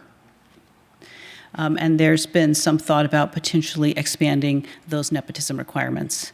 Why don't we move through the whole presentation and then have comment and conversation about each of them afterwards?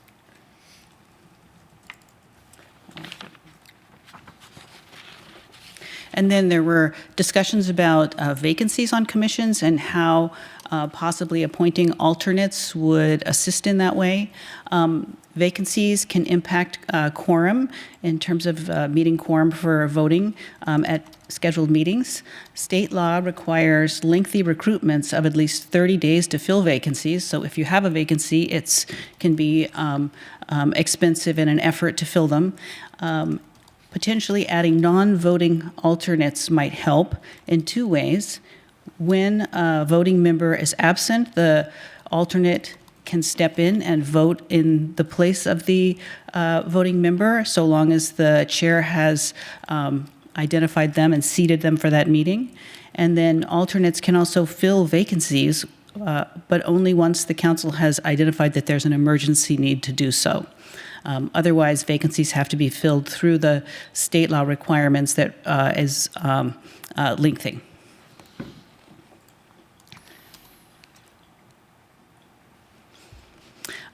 There was some discussion about updating the attendance requirements.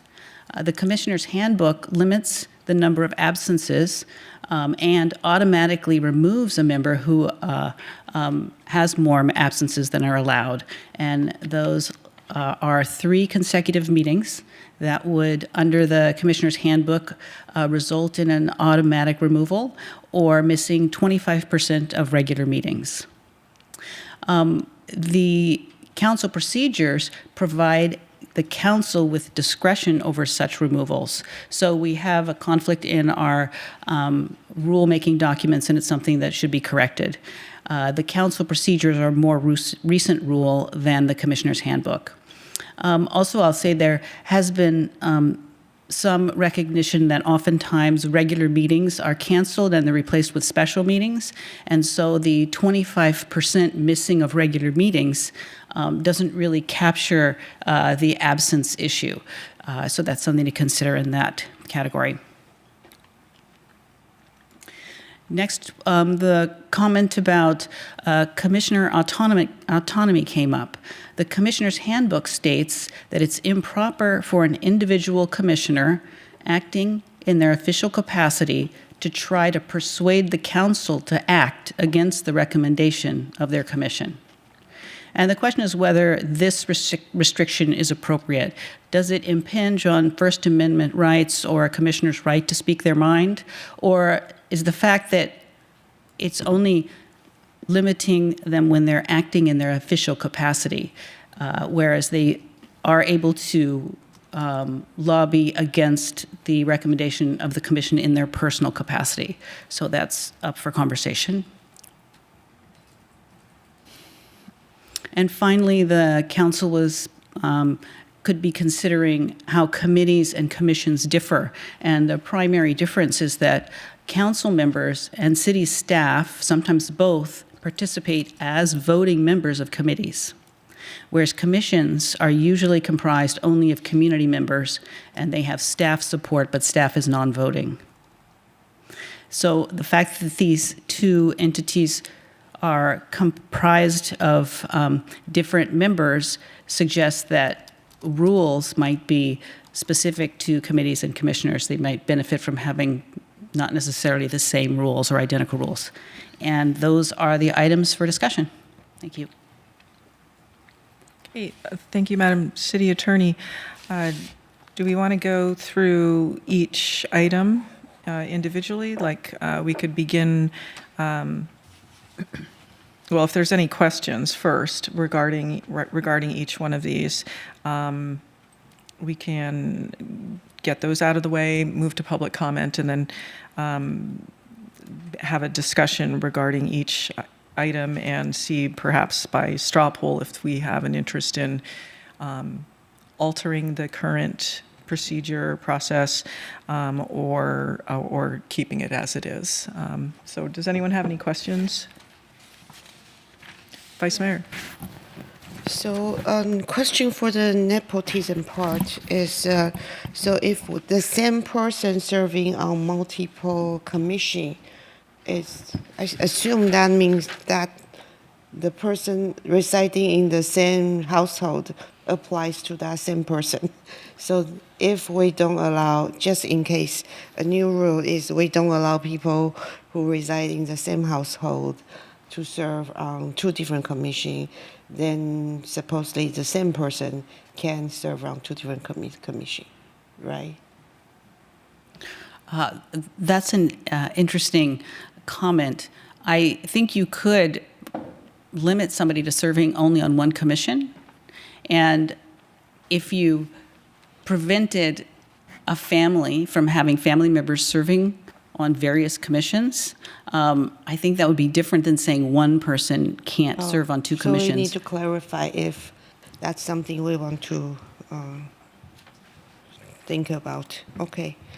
Then a question, in terms of question, for the language, so if there is unscheduled vacancy and the council might find there is an emergency need to fill the vacancy. So what you are saying is, with this, if we allow alternate, they will get the same training as a primary member. They will fill out Form 700, and then they will fill in whenever a primary member is absent, just like how council committee works. But then you are also saying, in case any one member got disqualified or resigned, the council can determine that's an emergency, and we can appoint an alternate member to be a primary member. That's what you are certainly an emergency might be that without that member, you don't have a quorum. So the advisory body can take no action. But I think that there could be other emergencies as well, and I think it would be up for the council to decide what constitutes an emergency. But once that decision has been made, then the alternate could step into the seat. This is where I'm a little confused because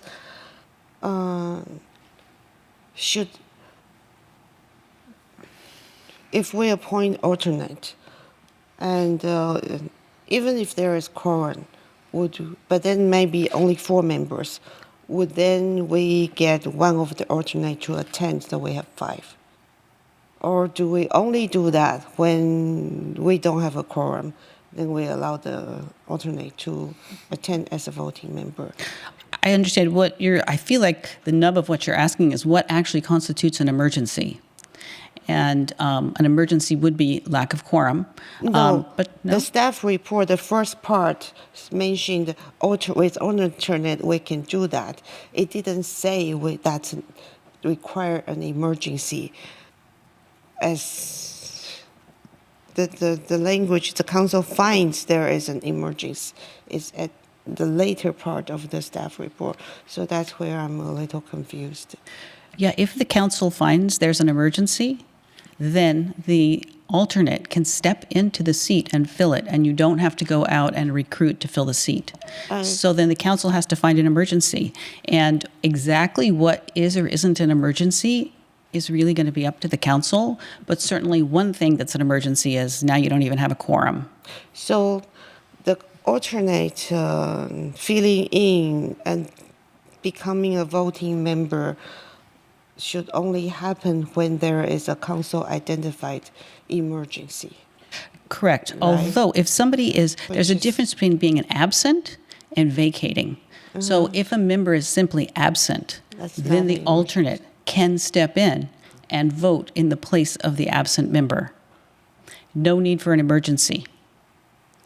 Then when is the emergency necessary? Because if instead of there just being an absence, if one of the members vacates their seat, either because they don't show up enough times or they send in their resignation, then you do have to recruit unless there's an emergency, in which case the alternate then could even step in to the now available seat for every meeting for good. I think that was my original understanding, but then you are contradicting your earlier statement. Correct. I had earlier, confused. a couple of months ago, I had a misunderstanding. No, just today. Oh. Your earlier explanation contradicted your later explanation. Oh, I I'm very apologize. confused, because initially I thought alternate member can step in whenever primary member doesn't attend, maybe 4. Absent. So absent, whether to make a quorum or not, whenever they are absent. Correct. We can get an alternate member would step in and would be able to vote. Yes. That does not require emergency, right? Correct. That's my understanding. That's but true. Your earlier answer leads me to believe, maybe I misunderstand, that even that required emergency. I'm sorry, I confused you. Yeah, no. Okay. Yes, thank you. So then, under what condition would we need,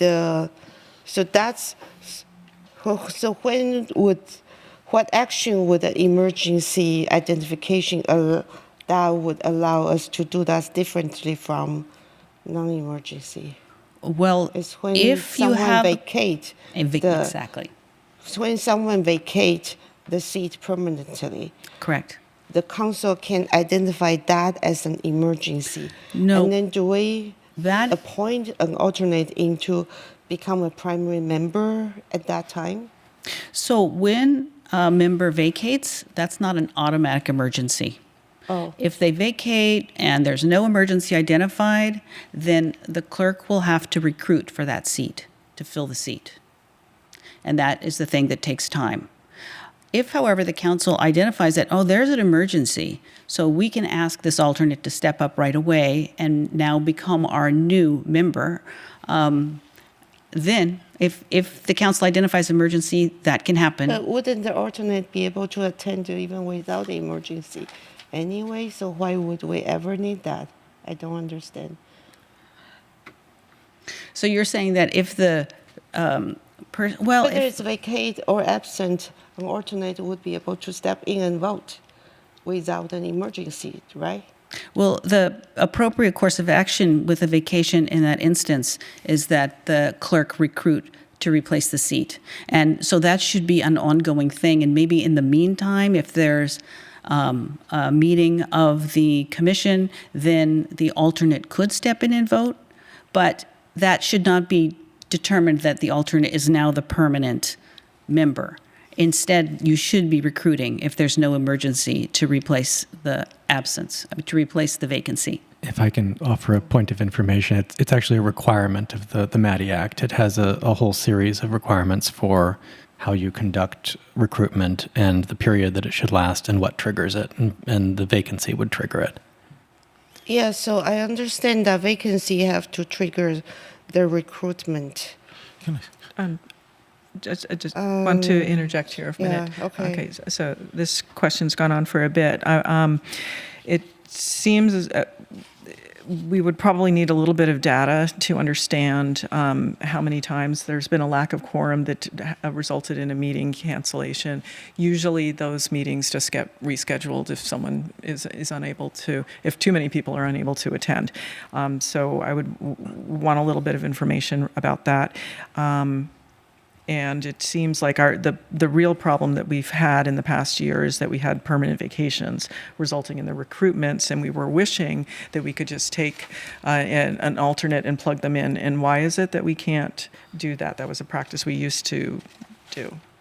The reason that you can't is, as Councilmember Fruin identified, the MADI Act requires that you recruit because they want to make sure that people in the community have the opportunity to serve the city. Okay, so I'm not sure, before we go out for public comment and deliberate on this one, I'm not really sure what putting someone through the Form 700 and having them as an alternate, what that really gains us if the problem that we're trying to solve is the permanent vacation issue. And Councilmember Wong, you've been waiting. Can I simplify this? It's up to us, right? You either have people that are bench warmers that can jump in when they need to, or you have people in reserve. Right, and that's pretty much the way it works. And so if you are afraid that you're not going to make quorum and you've got bench warmers who have already filed the 700, they can pop in, then they can vote as they need to. You almost have like a shadow council, shadow commission, shadow committee, right? If that's what you want, right? And otherwise, you follow the MADI Act for everything else, for a vacation or for someone that's left. So do you want bench warmers or not is the question. Okay, and so that goes back to the issue of data on how many of these meetings didn't have quorum because you just reschedule it. The liaison goes out and asks if people are able to make it, and they have a reminder, and they just, it's been pretty flexible. So perhaps the clerks have more insight on that about having to cancel due to lack of quorum. Clerk. To my knowledge, that's rare when the commissions have to cancel due to lack of quorum. The commission liaisons do reach out to the commissioners in advance, and the commissions usually set their meeting schedule in the beginning of the year as well, so they're informed on their regular meeting schedule. Okay, thank you. By the way, going back to the item 1 on the nepotism restrictions, I think the issue was the question of, what do we think about having 2 family members serving on 2 different commissions? So there were two parts, one person serving on 2, and then 2 family members. Do we feel that has too much familial control, or do we feel that it's not spreading the benefits of being on a commission for multiple people within the community? And to this one, I would not include the youth on the teen commission, and I want to clarify for a member of the public that we are not in control of the youth activity board or youth volunteers. That is related to staff. But to the question of having teen commissions, having a parent and a child that's on a teen commission, I'd like to hear from the other council members. I think that's a great role modeling by the parent, and then their child is now becoming civically engaged, and that I see as a good thing and not something that we want to discourage. And it could be a route into public service that, if we were to prohibit that, it could snuff out some interest that we're going to lose out on in the future. So, pardon me for getting into a bit of deliberations there. Okay, I see Councilmember Wong, your hand is still raised. I think it's going to be a preference. I mean, I can argue this both ways. Why should a family member be punished for having someone that's already serving and not be able to participate versus how do we prevent blocks and coalitions of individuals from gaining too much power? So I think that's the question that's at hand. Indeed. Vice Mayor? So then go for the other one, the commissioner autonomy one. My question is as a council member, when I speak in my official capacity as a council member, I don't always represent the majority of the council. I represent myself, but still in my official capacity. So I do wonder, why are we not, even in official facility capacity, why are we forcing everyone to represent only the majority? I think it's not a matter of whether they are in their official capacity or not. If they are saying, I'm representing the commission, of course, they should represent the majority. But if they are representing themselves as a planning commissioner, they, of course, can represent a minority point of view. I think that's what I would appreciate from the advisory bodies. I would like to know both the majority and minority view on why they support or not support something that help inform the council for our decision. So that's why I think whether official capacity or not, I think they should speak their mind. Yeah.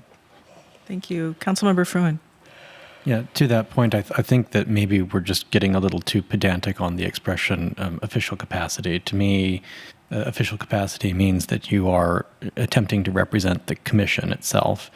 So as long as there is some sort of disclaimer that you are not representing the opinion of the commission, you're representing the opinion of yourself, I think that's perfectly fine, and you should be allowed to reflect on what happened at the commission. I think our rules already allow for that, so I don't know that we need to change any of this. Councilmember Mohan? Yeah, I wanted to go back to the nepotism item.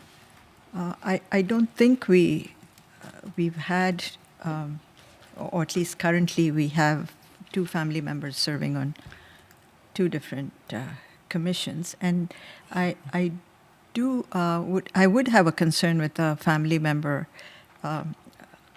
being appointed to one commission and a child being appointed to a teen commission, because I understand the role model aspect of it and so on, but we have lots and lots of applicants for the teen commission, and as you know, Mayor, it's just an impossible situation to pick the most qualified or who we perceive as the most qualified. So I'm not sure we should get the relative of a commission member the additional advantage of getting on the commission. Pardon, may I ask a question, Councilmember Moynihan? So are you not wanting to see a commissioner, like parent, also have a child on the teen commission, but is it okay for two adults in the same family to be on separate commissions? I think both are. None of it?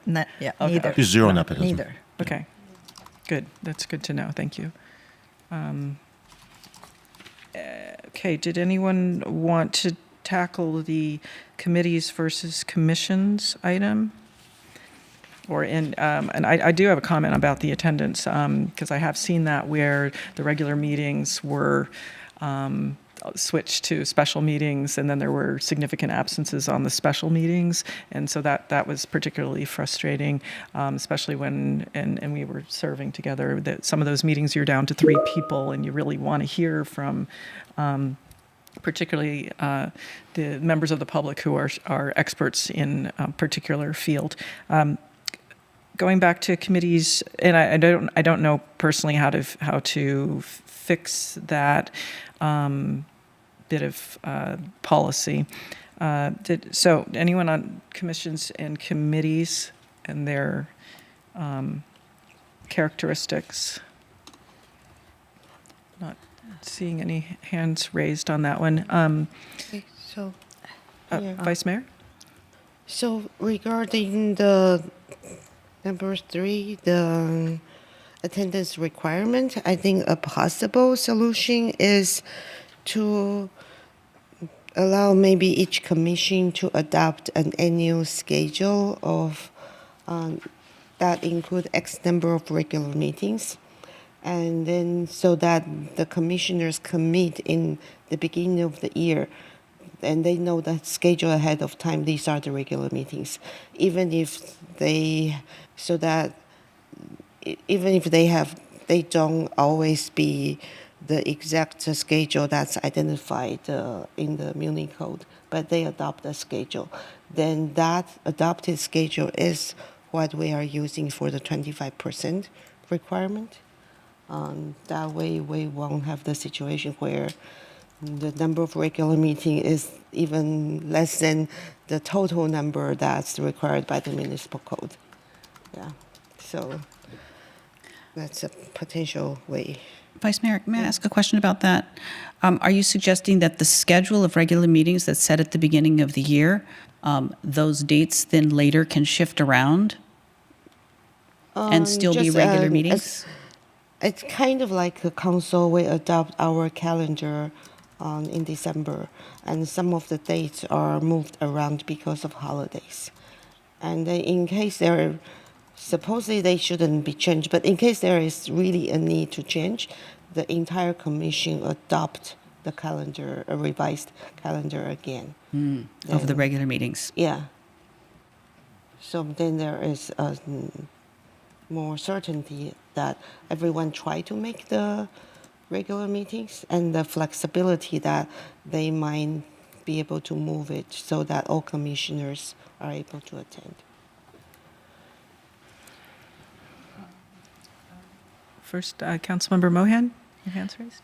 Yeah, my understanding, just based on the experience with the audit committee, I think the staff makes every effort to make sure that we come up with a date where we don't have a quorum problem. So there is some flexibility in the committees as well. So I'm not sure. But then there is still the issue that some people didn't make a lot of the meetings. Right. They miss a lot of the special meetings. And so there is that issue. Right. Is There was an attendance issue, but not really a quorum issue. Not quorum. I'm thinking about how we count attendance. Yeah, no, I wasn't talking Yeah, about I wasn't trying to address the quorum issue. I was trying to address the attendance requirement. That might be easier to have a fair attendance requirement. that. Yeah, And just a I was proposal. talking about the quorum issues. Yeah. You're on two different topics. Mayor, if I may, just on the topic of setting a calendar for each of the committee and commissions, I just want to double check either with Floy or the clerk's team. They do that currently, and the schedule is also set in the code for each of them. So are we asking for anything different? I think the request is that if it becomes clear that one of the committee or commission members is unable to meet, on these 5 meetings or 3 of the meetings, that at that point, the commission decide where are they going to move the regular meeting to another day, and they set a new schedule of regular meetings well in advance so that they can call them regular meetings. Oh.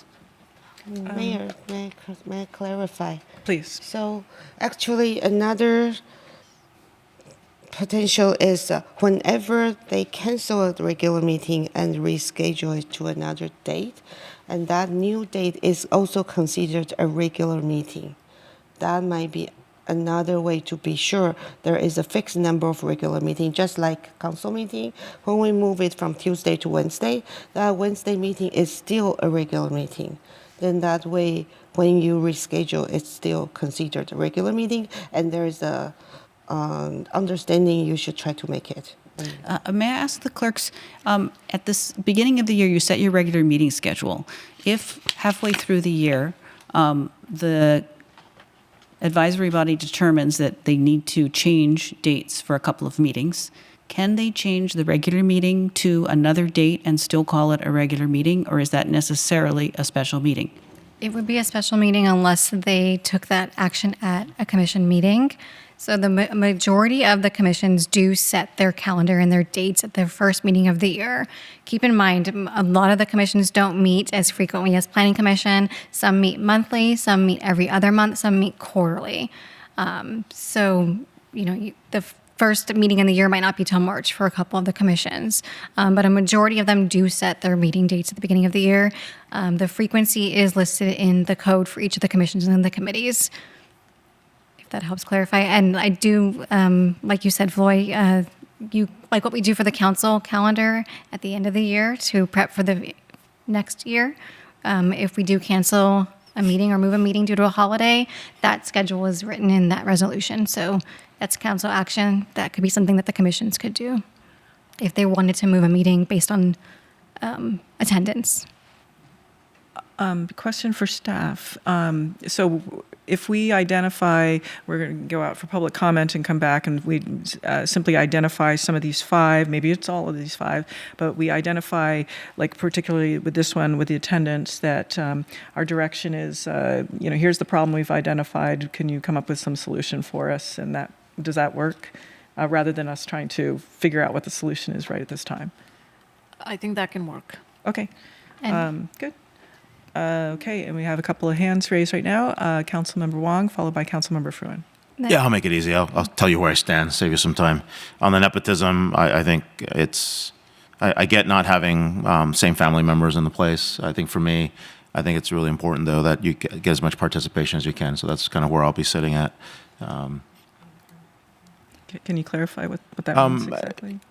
The reason, if you actually have a low turnout and low interest in commissions, what happens if you can't get enough people out? And so it may be better to have a family member or someone else that to participate rather than have no one.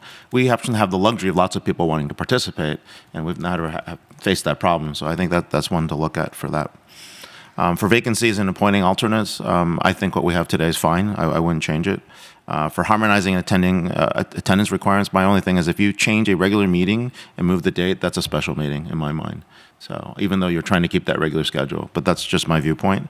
And for commissioner autonomy, I think First Amendment rights should prevail.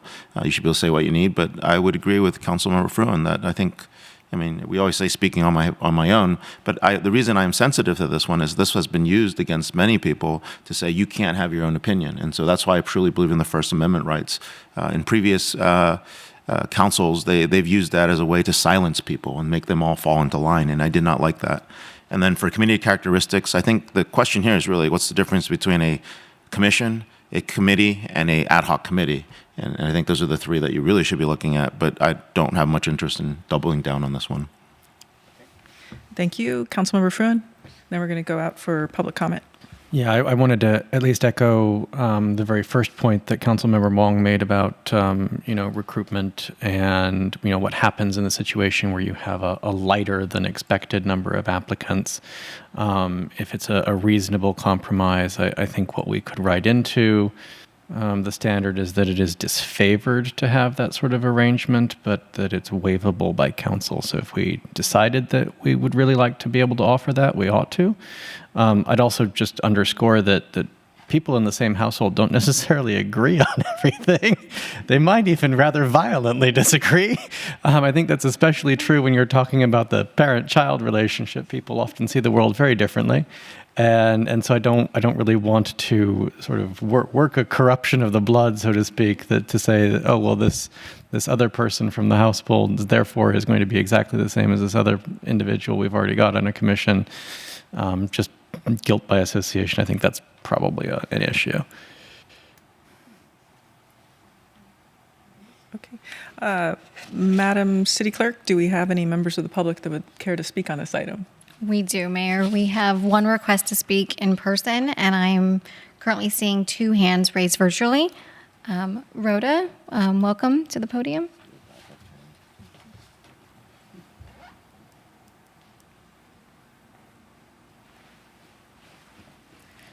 Hi, good evening. It's interesting to hear these issues being brought up. We do need to be concerned about conflicts of interest. And one of the things that I have been concerned about that's somewhat related to this discussion is when you might have somebody who is on a city commissioner committee who could have a conflict of interest with their job. So, for instance, Mr. Fruin being on the city's association, in his job he represents San Jose, but then but he's also here as a council member. So there's a conflict of interest there, and I think that people in those positions people shouldn't be put in those positions to potentially have a conflict of interest. So just reading this agenda item, that was a thing that bubbled up for me. Also appreciate the mayor's comment about having teens on commissions. I don't have any skin in this game. I don't have a teen. But it makes sense that teens should be able to be on teen commissions and get people involved. And it's interesting, I had many ideas about this when I walked in, but then I heard Councilmember Wong talk about really wanting to have more folks involved. I really like the alternate idea. I think that's fantastic. I've seen meetings getting canceled at the last minute, and that's really bad for our staff. And so any way that we can prevent meetings from having to be rescheduled is a good thing. So those are my comments. Thanks. Thank you, Rhoda. Next, we'll move to the virtual attendees that wish to speak. We have 2 hands raised. The first one is Peggy Griffin, followed by San R. Welcome, Peggy. Good evening, Mayor Moore, Vice Mayor Chow, council members and staff. I agree that on the nepotism restrictions, that I do not want a person representing both their job and our city. So if you can somehow put that restriction so that they are not put in that position, I think it would benefit the city. Vacancies and appointments, I like the idea of having an alternate who can step in. I think it's a fabulous idea. It gives them experience, and it also probably sways people to not miss meetings if they don't want to vote. As far as attendance, I think it should be both regular and special meetings if they are given within a certain range. Like the audit committee, the special meetings are decided way in advance. And so if you can't make the special meeting, I think it should be counted as missing the meeting. Commissioner autonomy, I think you should be able to speak your own mind, whether you are in the majority or the minority. I think it benefits everybody. And differences between a committee and a commission, I think that you should update it, and you should add who has the right to cancel a meeting. Is it the chair or the staff? Also, who sets the agenda? Is it the chair or is it the staff? I think it's very important to specify that. Thank you. And thank you for doing this. Good night. Thank you, Peggy. Next, we have San R. Welcome, San R. Good evening, Mayor Moore and council members, speaking on behalf of myself only as a resident. On the nepotism item, I agree and thank Councilmember Fruin for his comments. I don't believe that we have any control over either our spouse or siblings or any family member on what their opinions are. If anything, we probably have the opposite effect. And so I urge you to be liberal on this item and particularly encourage attendance and participation, because oftentimes that is role modeled and grows up in the family. And that is a positive thing. It is not a negative thing. It is not for everyone to serve and participate in the community. And all of you recognize that because you've all done that. And the spirit of giving back through public service is something that is only role modeled. And so I encourage you to be liberal on the nepotism one. For sure, for the teams, I think we have wonderful staff in Parks and Rec.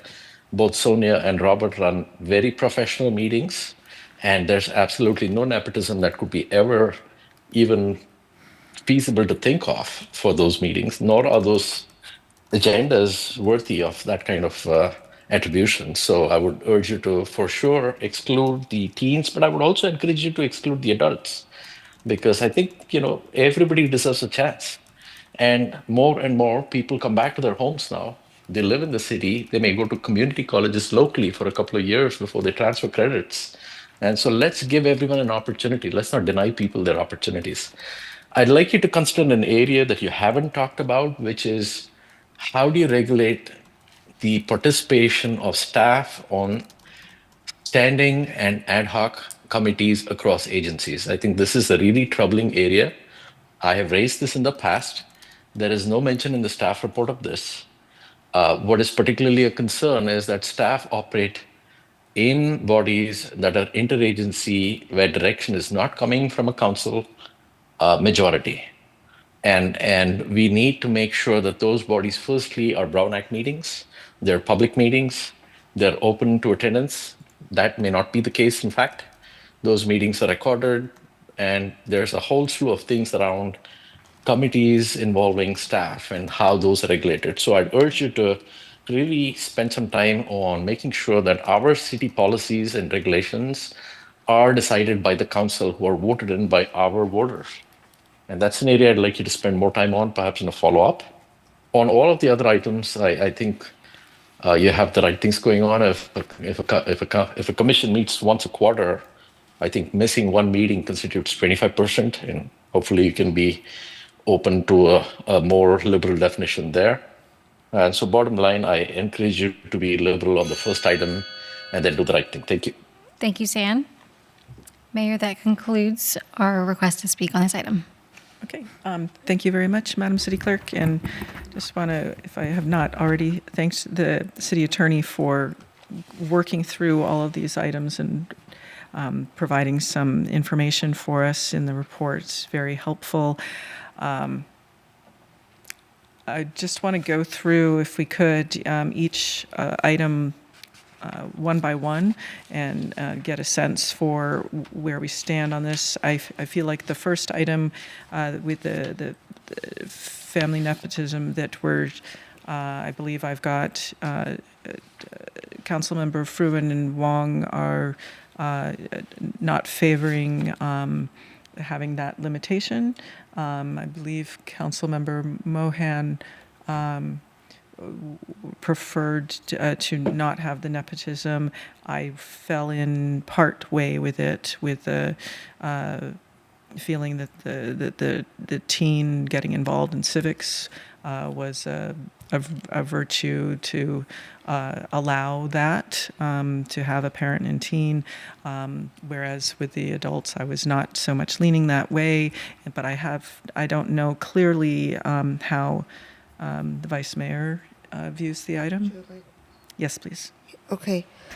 So for this, I think it's not really a matter of whether they think alike or not. It's a matter of we want to hear from different region of the city. But when you live in the same household, your circle of friends tend to be similar. So that's, and also I like the Councilmember Mohan's comment that we have so many applicants for teen commission. So a council member, it's great that their children are interested, but it's true. Should we give people who actually don't have any relation, who are interested in better opportunity?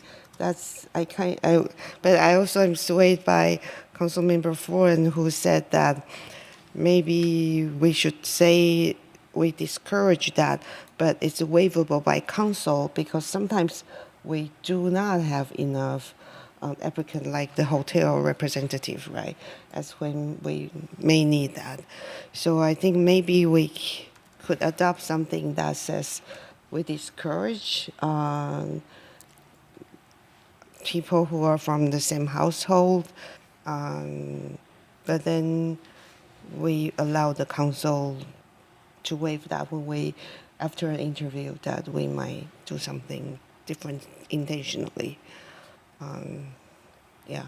But Okay. then I do want to address whether we allow the same person to serve on 2 commissions or not. So maybe that's also like waivable by council, but discouraged.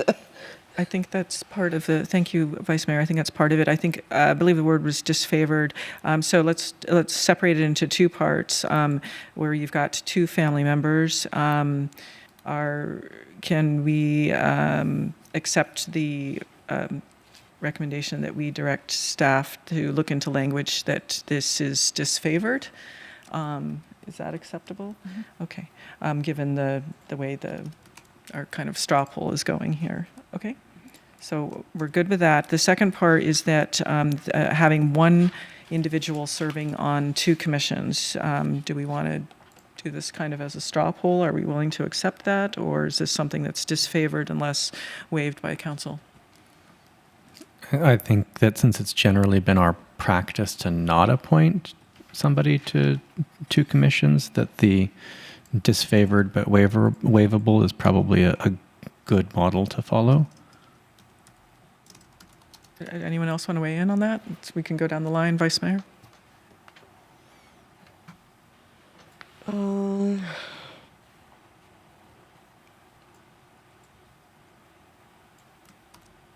I think it's a little.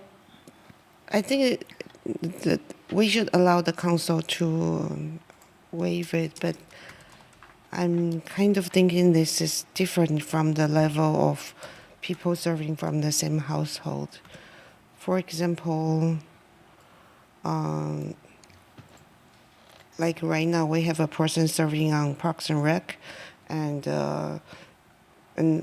but for the economics committee we had a shortage for a particular field, but for Parks and Rec we don't have a shortage of candidates. So it's not like for both of them we have a shortage of candidates. So when we were appointing for the Economic Development Committee, we can waive that, but should we allow the same person to serve on Parks and Rec? I'm not sure. So would you, Vice Mayor, would you want it, for that type of scenario, would you like to have put it on the TBD list for discussion later, or? I don't know right now, yeah. Okay. So I would like to know more about that, for how long the term is for the Economic Development Committee and how much longer for the Parks and Rec. It was a short term, so So is it? the 2-year. It's 2 years, and okay. Okay, so given that, we will consider whether or not to put it on a TBD for discussion, considering it's a short term. We self-corrected by doing that, putting it on a 2-year term instead of a 4-year term. Okay, so for this one, I would agree with some language that it's disfavored and at council discretion. Councilmember Mohan? Yeah, no, I agree. Disfavor with the recognition that there may be a need for some flexibility if there are no applicants. Okay. I concur. Okay, very good. Okay, so next, vacancy item. To me, I would like to ask the city attorney to see if there's can bring back some language for having an alternate, and how explain how that process would work moving forward. So I would like to see that. Councilmember Fruin, are you interested in? Yeah, I think it could be prudent just to make sure that meetings can happen when they're originally scheduled, as opposed to having to be moved around a lot. So I think it's certainly worth looking at. Okay, Vice Mayor. Actually, I would like to first answer some of the question by the public. I think I know the answer, but public probably want to know who has the right to cancel meeting, chair or the staff, who sets the agenda. Can we just answer that? The chair sets the agenda with the staff's help.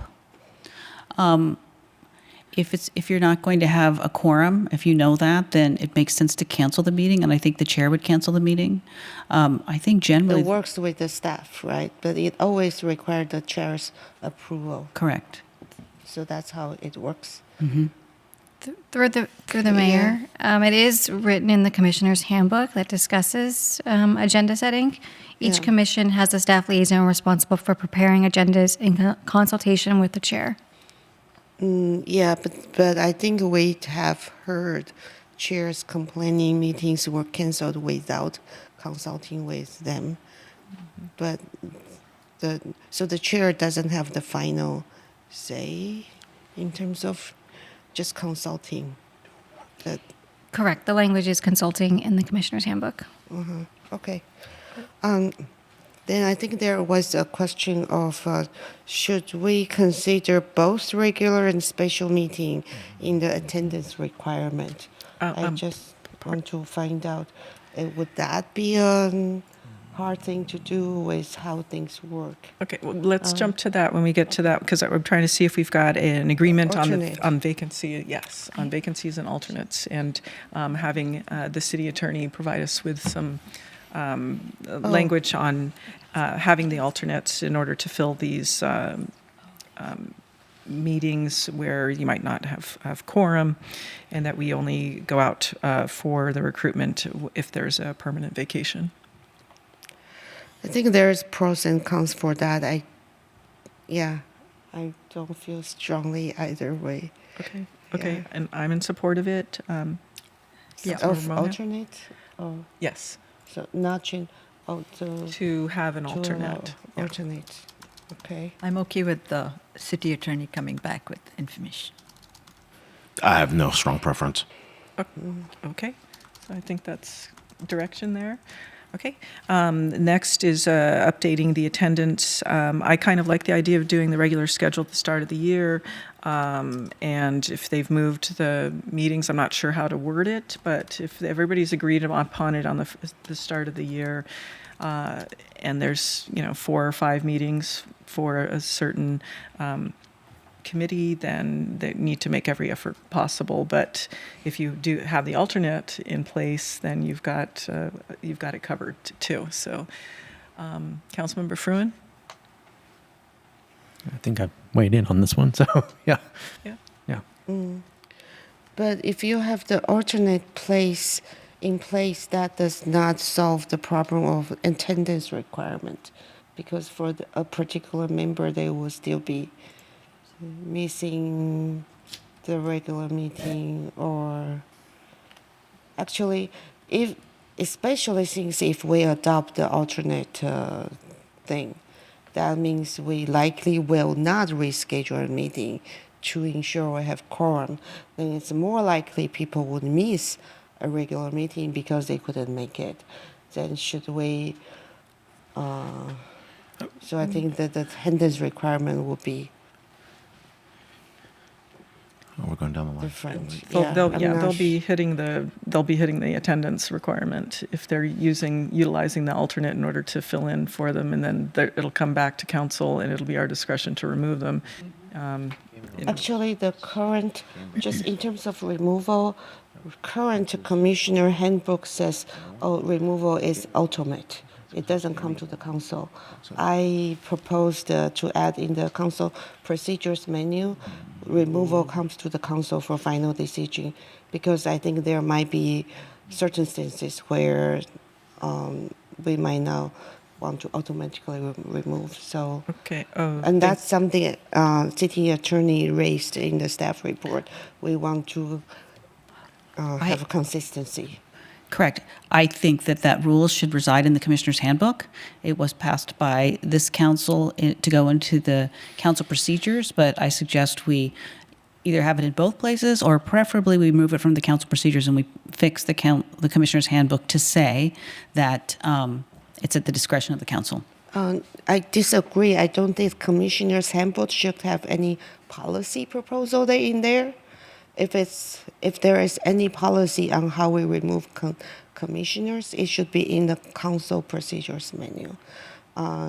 So if there is inconsistency, we should fix the commissioners handbook to comply with the council. But then I don't. But also I feel strongly we shouldn't automatically remove a commissioner because of attendance, because the requirement. Yes. It could be different circumstances, and it takes a lot of time to interview people. Because especially because there a lot of times they have a lot of special meeting, very little number of regular meeting. If you miss 25% of that, maybe it's a very small number of meetings, right? Because they attended the special meetings. I don't know the whole story. So that's why I thought the council should have the final say, because we appointed the commissioner and we should have final say in removal. Okay. It could be on consent. If no disagreement, okay, it's just remove. That's my take on that. Okay. Thank you. Councilmember Fruin? Yeah, I was going to suggest as an alternative something that's used in a number of cities when there are absences is just a procedure for an excused absence. That way it doesn't count against you. That would be an alternative. I personally like the council discretion, but if I was on a commission, I would want to know that was the rule. So I would want that rule to be in my commissioner's handbook so I know what happens if I've done something against the rules, basically. I agree with that. Yeah. Okay, so it can reside. It could rise, yes, in both. Okay, so going down the line, Councilmember Mohan, what do you think about the? I agree. Good with that. And Councilmember Wong. I'm just going through the war gaming of what you could do, and I think these rules make it a lot more complicated, but gives you a lot more gaming if you really want to. For example, let's say you're close on a vote, but someone can't show up. I'll just find the alternate that's on my pin that's going to take my vote. So that's why I think it's kind of interesting, right? Because you end up with a gaming system where you're just basically waiting for, oh, that guy's not here. Okay, I'll put this girl over here. I'll put this person over here. We'll go. So I find it a little bit difficult. I mean, you're gonna create a lot of gaming scenarios for having the alternates ready to go. I'm not for that. So I'll leave it at that. Okay, so we do have a majority that is interested in this item. Are we comfortable with moving ahead with that? Go for it. Okay. Yeah, I was going to say it'll come back to us, and if we change our minds or think about it more deeply or come up with additional options, that's all something we can do at the time. Okay. Now, the next one was on autonomy, and I lean towards the First Amendment rights statement. Is anyone wanting to push back on that? I think we might have a majority here. Regardless of the majority, I do want to push back a little because I think a commission member has an opportunity to present his or her position at commission meetings, and there's a vote taken. So either his or her position is the majority held view or not. And so we have proceedings which are on YouTube recorded, so we can always know what an individual commission member's position was as a commissioner. And as we have seen, commissioners have the right to express their opinions when they're in their personal capacity or as residents. So there's no shortage of opportunities for them to make their position clear. Understood. There is one scenario where they could be making a comment to a multi-step process for project approval, and their expression of their personal opinion possibly could indicate bias if it's in opposition to the majority. The city attorney, do you have some comments on that? If a member of an advisory body is going to be sitting in more of the judicial capacity where they are ruling on how to apply a rule to the facts in an objective way, whether or not there are rules about their comments, they should be very careful not to express their personal opinions prior to the actual hearing where they hear all the evidence. So that should be covered one way or the other. Right. Well, would anyone else like to comment on this one? I see Councilmember Fruin, your hand's raised. Yeah, I'll just reiterate the comments that I made earlier. I think that really all that is required here in order to save the issue is just that there's a clear disclaimer of whether the individual is speaking in their personal capacity or representing the view of the whole commission. And as long as that's being satisfied, I think that the language that is here is, all up for debate. I just think that there needs to be clear encouragement to the individual in question to make sure that they're always disclaiming. That's really all that I think is necessary, and I think it's helpful to everybody. Okay, thank you. So is that, if that's not clear in the commissioner's handbook, that would be something that we can, if the language isn't there, that it's provided. Vice Mayor. Yeah, so in the staff report, it says currently the commissioner's handbook states that it is improper for an individual commissioner acting in their official capacity to try to persuade the council into the acceptance of a recommendation other than that voted by the majority of the commission. So the issue of quasi-judicial, this applies only after the commission has voted on it. So after they have voted on, can they express their opinion and try to persuade the council for their own opinion? That shouldn't have any legal issue, right? No, I don't think it will have a legal issue. In my opinion, If I might, I think there is the possibility that an item could be referred back to the commission for additional consideration. So that is a circumstance under which that problem could arise. if It's that's incredibly rare, but it. I guess what I'm getting at is the language that says that the commissioner cannot speak in their official capacity. I appreciate the detail that the vice mayor suggested, which is you can say, yes, I'm a commissioner and I believe this without speaking on behalf of the whole commission. And I feel like the language is ambiguous as to whether in that instance you're articulating you're speaking in your official capacity or not. Does that make sense? What I think this is especially about, should you try to persuade the council or not? I think they should try to persuade the council, and with their reasons why they are. I think it's especially if you are in the minority, you should speak up, because otherwise the council might only. Because staff report a lot of times only state the majority opinion. So I would propose let's just strike the whole sentence. It wasn't there in the commissioner's handbook.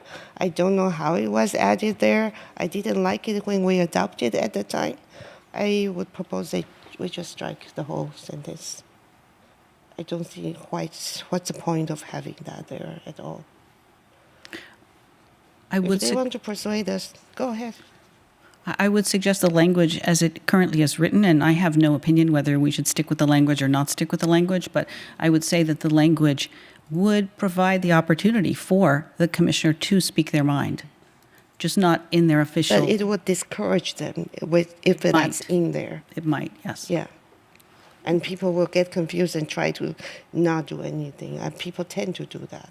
So I think let's just strike it. Through the mayor, if I might, again, I think that the easy solution there is just to change the language so that it doesn't say in their official capacity to speak more to instead the question of whether they purport to speak on behalf of the commission or on behalf of themselves. And as long as that disclaimer is being made, I don't think there's really any problem. And that seems to be the practice that just about everybody uses. Thank you, Councilmember Fruin. That's a disclaimer that I like. Can you accept that? What exactly?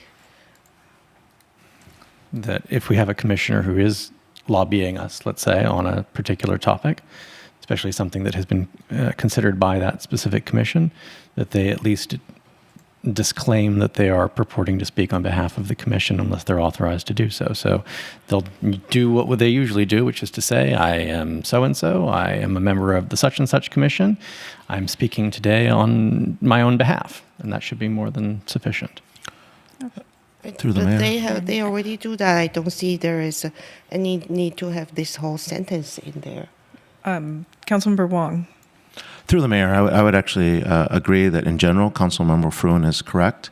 But having been on the other side of this, where a former city attorney and a former city manager and a former mayor have used what was written in that language to impede my First Amendment rights, I would say I would strike this as Vice Mayor Chow suggests.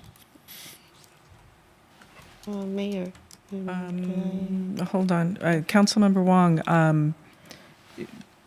I have been told that the opinion has been made. I cannot say anything. I cannot make that make my opinion known, even if I'm declaring it as my own opinion, and that I need to fall in line. And that language, as written there, gives someone who might not interpret it the way that our current city attorney is reading it more power to be able to make that statement and use that as a threat. Okay, what about the language that just something that you're going to give a disclaimer that you're indicating that you are not representing the whole, if it were the Planning Commission. I'm here representing my own views on this matter and not those of the entire Planning Commission, which, side note, they all, three of them voted against it. I am in the minority vote, which is, if that was what was going on. Been there.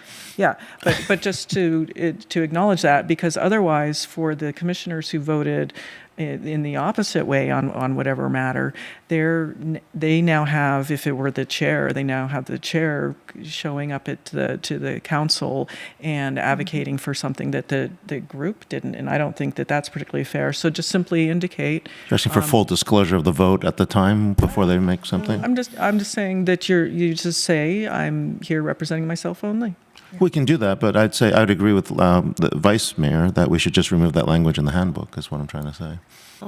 I would want to know if the chair is showing up at the council, and if there's been a vote that is against what that chair wanted, and that the chair comes and says something to us, and they don't disclose anything, I feel as though I'm being misled by that chair.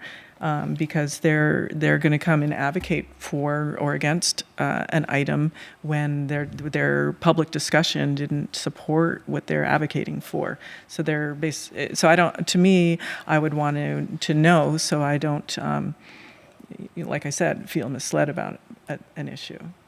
I think it's more fair and honest. No, we're going with what's written here, and it says. I would strike that and just say that when you go in your. That's what we're saying. That what's written here is like horrid. Right. I agree. I think we're probably arguing to the same point. Do you believe that the individual should disclose? Agree, they should disclose, but I'm saying like what's written in the handbook is bad. This is what was put on the agenda item. That's why I'm looking at that. I think we should rewrite this. Yes. And focus on the required disclosure versus, not being allowed to speak. I think we are in agreement. I think we're in agreement, but saying it differently. Yeah. Yes, we're in agreement. Thank you. That's good with the 5. But isn't that what the language says? It says currently the commissioner's handbook states that it is improper for an individual commissioner acting in their official capacity to try to persuade the council into the acceptance of a recommendation other than that voted by the majority of the commission. So we're saying that's No, what- different. It's a little, Very different. it's got a little bit of an edge to Very it where different. it's not the same. Very different. It's very different. Yeah, I've been on the other end. I'll tell you, it's very propose, different. So I would propose we strike this sentence, but then we state positively that when any individual commissioner speaks representing the entire commission at the council meeting, they should only state the majority opinion. Is that? I suggest the city attorney come back with language for Okay. this item, and that we move on to item 5, the Okay. committees versus commissions. If anyone has any thoughts on this last one, if there's something that they feel that needs to be altered on it, I'm pretty ambivalent on the item. Anyone have any? Super low priority on my end. Okay. Yeah, we don't have anything written. What's difference between commission or committee? But do we need to? I don't know. If the city attorney feels strongly that we need to define these items at this time? I don't.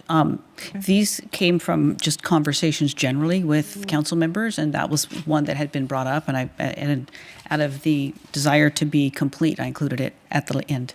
Okay. But it might be helpful for members of the public, but because from time to time, I think people are confused why we have two. Yeah. I think to move it forward, we're going to need some more justification and some ideas, and maybe throughout this year, something will come up, and we'll have some thoughts on that. I mean, through the mayor, I mean, there are differences as to the frequency of the meeting, whether decision-making body or advisory body, like what the results are. So I think that's why there are 3 distinct items. But if you really want to create different rules for 3 distinct items between a standing committee, commission, and an ad hoc committee, I mean, that's going to require a lot more work. I have no appetite for that. So, Mayor. Yes. So, just to address one of the public comment regarding staff form the committees. I think we don't really know how many there are or what's their purpose or their membership. So it might be helpful to have maybe some place on the website where we have a list of staff committees. Like I think we have a homeless task force, for example, and there is some task force being formed through the Backpack Commission. We have Safe Route to School Committee. Those are the ones that I know of, and the YAP, the Youth Activity Board. So here and there we have different kind of staff committee. It might be good for the public or then the council to know what they are. Yeah. Through the city manager, is it possible we could have a informational memo regarding this? Because I know that there was like a working group, which I don't know if that could count as a committee or not, but that was this one staff working group, and then there was another one potentially for Homestead. If we could have a listing of these various committees that we have, some of them are staff, I think that would be helpful, and then we can figure out if we want to tackle this as an agenda item in the future. Yeah, I can provide that. If I may just clarify, are we looking for working groups or committees that are like interagency? Because there are some internal groups that are just, sometimes we call it the homeless task force is a good example, but there may just be staff groups that we all meet to talk about certain things and call ourselves a group or a task force, but it's not really any body, right? So can you provide a little bit of clarity on what I should, because there's a fund I would like to committee. hear about all that, as to provide some insight for how the city runs and how these interagency bodies Yeah, are. I think the interagency groups and other working groups that you've asked for in the past, I can certainly bring more information. I can include the information on the homeless task force that are groups that are more established, I think, is the distinction. Is It's that like you want an inventory of committees and commissions. Somewhat. It was only a few months ago that I learned that there was the Managers Association, for instance. Okay. I was unaware of that. Things of that nature. okay? So, through Yeah. the mayor, so the one more recent is the Virgin Zero Task Force, I think.